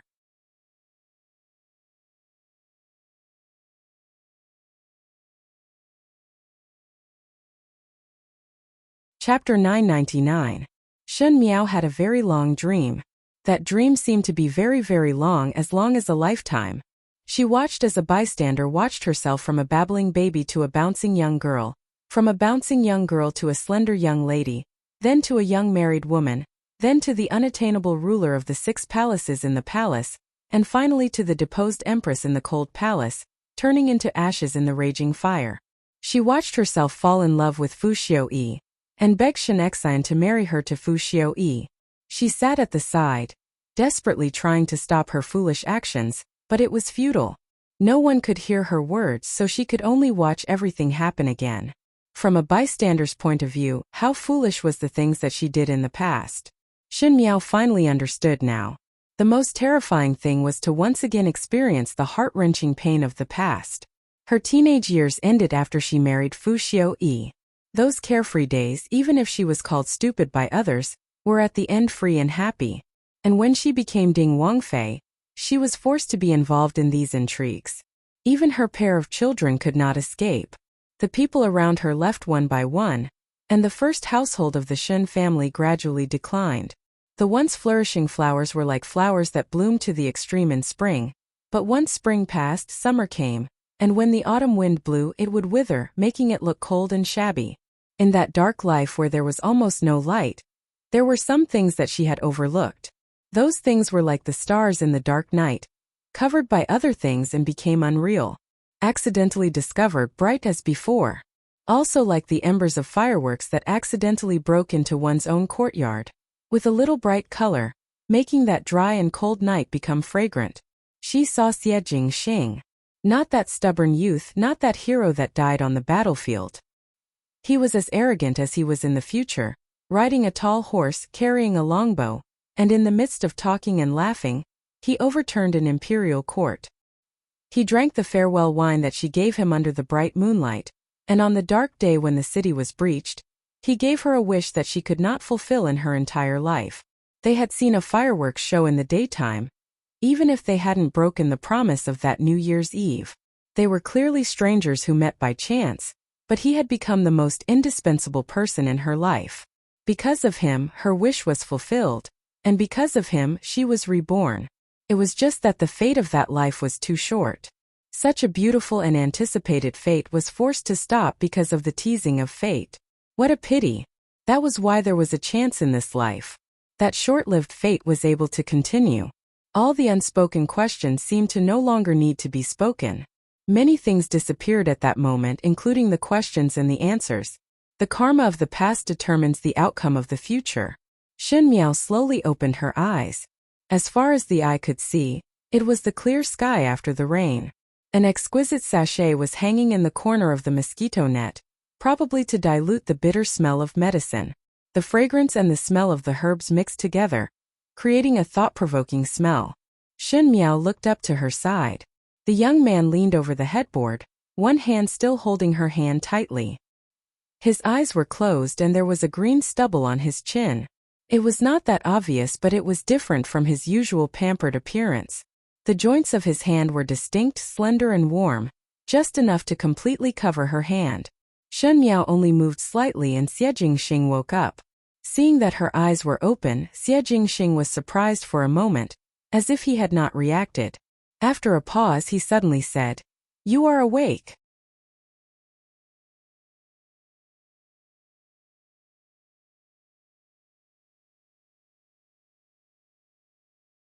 Chapter 1000. Shen Miao nodded her head. "Do you feel anything wrong?" Xie Jingxing inquired. "Let Gao Yang come in for a look?" He usually had a lazy and indifferent look, as if he did not care about anything, but at this moment there was a rare look of anxiety. Shen Miao said, "No need. I am very good." She then asked, "How is Teacher Pei?" Xie Jingxing's face suddenly turned black. Shen Miao saw his face change and was stunned for a moment before understanding. She did not know how to explain. Was Pei Lang hateful? Naturally he was hateful. In the past lifetime he took her blood from her fingertips and gave it to Mei Furan. Even though she did not know if Mei Furan's changing one's fate was real or not, there were some thoughts of helping the evildoer, and that sentence of cutting the weeds and removing the roots indirectly led to Fu Ming's ending. Shen Miao's feelings towards Pei Lang were very complicated. She could ignore it for herself, but as it concerned Fu Ming, she was unable to forgive Pei Lang. But Pei Lang finally used his life to exchange for a chance for her to start over. It was unclear what kind of feeling it was. One was unable to be purely grateful or purely hate a person, so one could only draw a line in the relationship. Shen Miao did not want to be involved with Pei Lang in the relationship of owing and being owed. The matters of the past lifetime were already in the previous lifetime, but in this lifetime she did not want to owe Pei Lang anything, and also did not want to be owed by Pei Lang. She remembered very clearly that when that childlike assassin pounced over, it was Pei Lang who blocked the heaviest blow for her. If Pei Lang died because of her, then the involvement of these two lifetimes would not be clean. But looking at Xie Jingxing's expression, Shen Miao knew that he had misunderstood. When Xie Jingxing got angry because of these matters, Shen Miao inexplicably felt that he was like the little wolf dog that Luo Sui raised in the Luo family's army. She hurriedly stroked the little wolfhound's fur and said, "He saved my life, so he's my benefactor. He's not related to me, but he risked his life to save me. I can't just accept this kindness." Xie Jingxing's expression then eased up a little and said, "Gao Yang had taken a look. He woke up once last night and was really lucky." He then glanced at Shen Miao.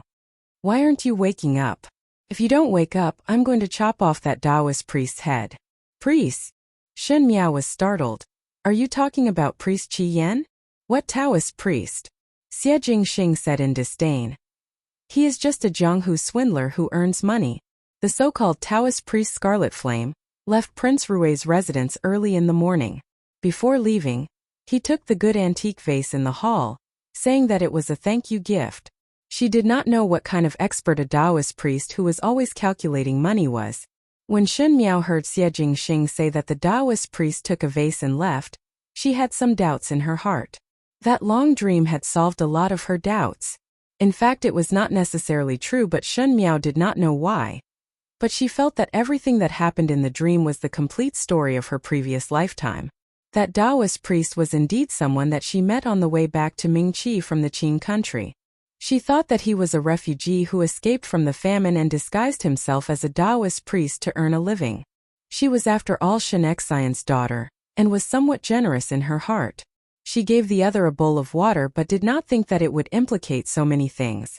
If she really listened to that Taoist priest in her previous lifetime and did not step on the road back to the Ding capital, most likely there would not be those tragedies later on.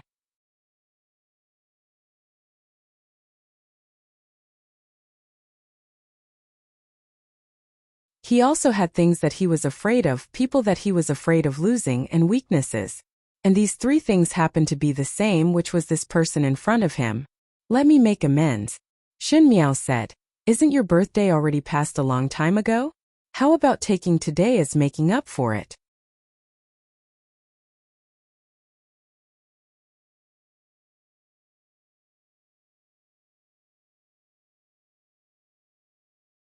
Chapter 1002. Xie Jingxing looked at her inexplicably and said, "Understood. Your body is not well, so stop tormenting. It is only a flesh wound." Shun Miao took the initiative to say, "Let's go out." She was somewhat abnormal after she woke up today. Firstly, Shun Miao was not a playful person, and secondly, she seemed to be much more amiable than before. Her previous temperament was somewhat prideful, and even though one did not know why she was habitually putting on airs, Shun Miao was a person with strong self-esteem, otherwise she would not have a cold war with Xie Jingxing for so long. Xie Jingxing was very surprised that she took the initiative to please him. He narrowed his eyes and asked, "Did you do something wrong to me behind my back?" Shun Miao nodded her head seriously. "Is it related to Pei Lang?" Xie Jingxing's face turned cold. Shun Miao took a deep breath. She felt that Xie Jingxing's conduct could not be spoilt, as his thoughts had deviated to such an extent. She then regained her usual expression and asked, "Are you going or not?"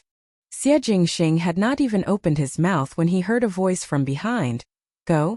Gao Yang walked in and looked at Shun Miao. "Heard that you are awake, so came over to take a look. That injury was only a flesh wound and did not reach inside, so it is nothing much." He then said to Xie Jingxing, "You should also go out and exercise your muscles and bones. These days you have been staying in the house and did not go out to bask in the sun. The weather is not bad, so do not return too late." He then carried the medical box in the house and left. Xie Jingxing and Shun Miao were silent, facing each other. After a moment, Xie Jingxing smiled. "What do you want to play? Since I came here, I have not gone out for a stroll."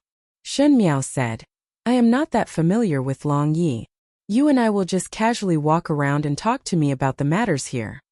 Shun Miao suddenly thought of something and said, "Oh right, that day I was in the pavilion outside of Bai Xiaolu and let Ba Anis buy a lot of fireworks. Most likely they are still there, so bring that as well." "Why are you looking at fireworks in broad daylight?" Xie Jingxing stared at her. "Is your brain also injured?" Shun Miao asked in reply. "Have you seen fireworks in broad daylight?" Xie Jingxing said, "Who is foolish to see it before?" "I have seen it before," Shun Miao answered. Xie Jingxing stared at her in confusion. "The fireworks at night are beautiful, and the ones in the day might not be inferior. Since you have not seen it before, I will bring you to see it." Shun Miao smiled slightly and was about to get off the bed.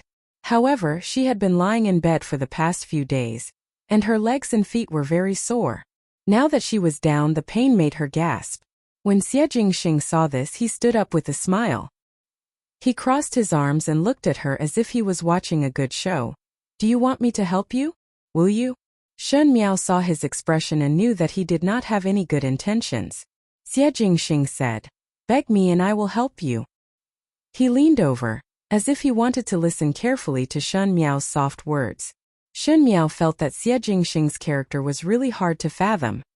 He was clearly strong and somewhat overbearing, and in his youth, he already had schemes and calculations that an adult would not be able to match.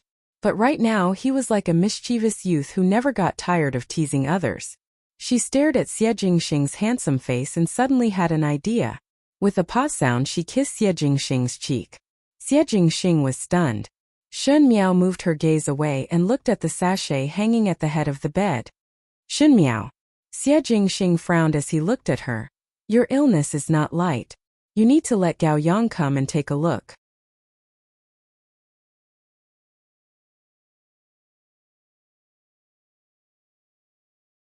Chapter 1003. Xie Jingxing carried her out just like that, causing the servants in the residence of Prince Rui to look at both of them. In Shun Miao's previous and current life, she had never been so close to a male. No matter if it was in the residence of Prince Ding or the inner palace, she had to put on the airs of an empress.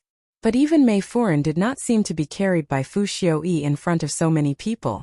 If that was really the case, then the title of a fatuous ruler and femme fatale would not be able to escape. Could it be that she was a dignified and virtuous empress in her previous life, and in this life she had to bear the title of femme fatale? Xie Jingxing was rather like a fatuous ruler. Shun Miao's imagination ran wild as her eyes swept across those servants who were covering their mouths and sniggering.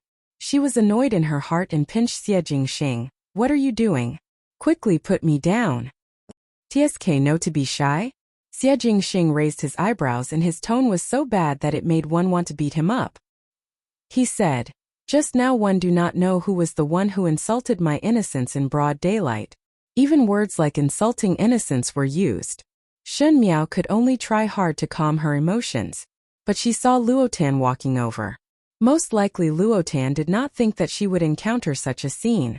Even though she usually had a big heart, she was after all a young female and felt somewhat uncomfortable. Shun Miao let Xie Jingxing put her down and Luotan did not know where to place her eyes. Shun Miao asked her, "It has been hard on you these days?" "Not at all. Not at all." Luotan waved her hands repeatedly, and was a little afraid when she saw Xie Jingxing at the side.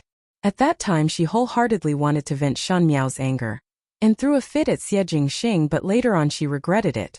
The other party had a high position and was even the great Liang's Prince Rui.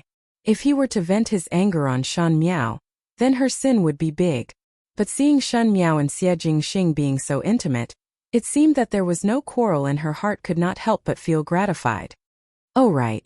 Luotan suddenly thought of something and took something out from her sleeves and placed it in Shun Miao's hands.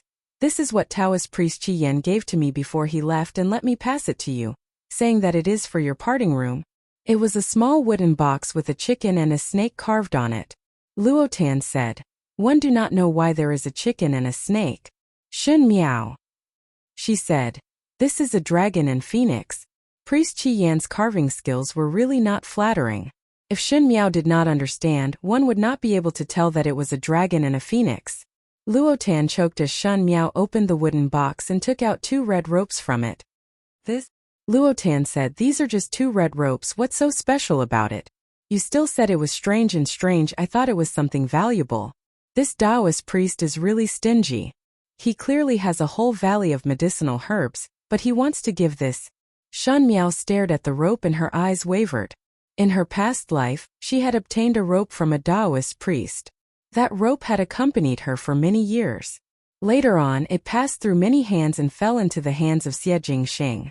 Her fragrant soul had once rested in the red string, and it was also the medium that connected her and Xie Jingxing's fate in her previous life. Suddenly, he felt that the red string was somewhat familiar. She stretched out her hands and tied the red string on her hands. Luotan looked at her actions and said in shock, "You, Biao youngest sister, you are not going to wear this?" Shun Miao looked at the red string on her hands with satisfaction and picked up another one before saying to Xie Jingxing, "Stretch out your hand." Xie Jingxing said, "I do not wear." "Stretch out your hand." Shun Miao repeated. Xie Jingxing looked at her incredulously. "I am a male. This can ensure safety." Shun Miao casually made up, "You wear this with me. If you are in danger, I will know, and if I am in danger, you will also be able to feel it."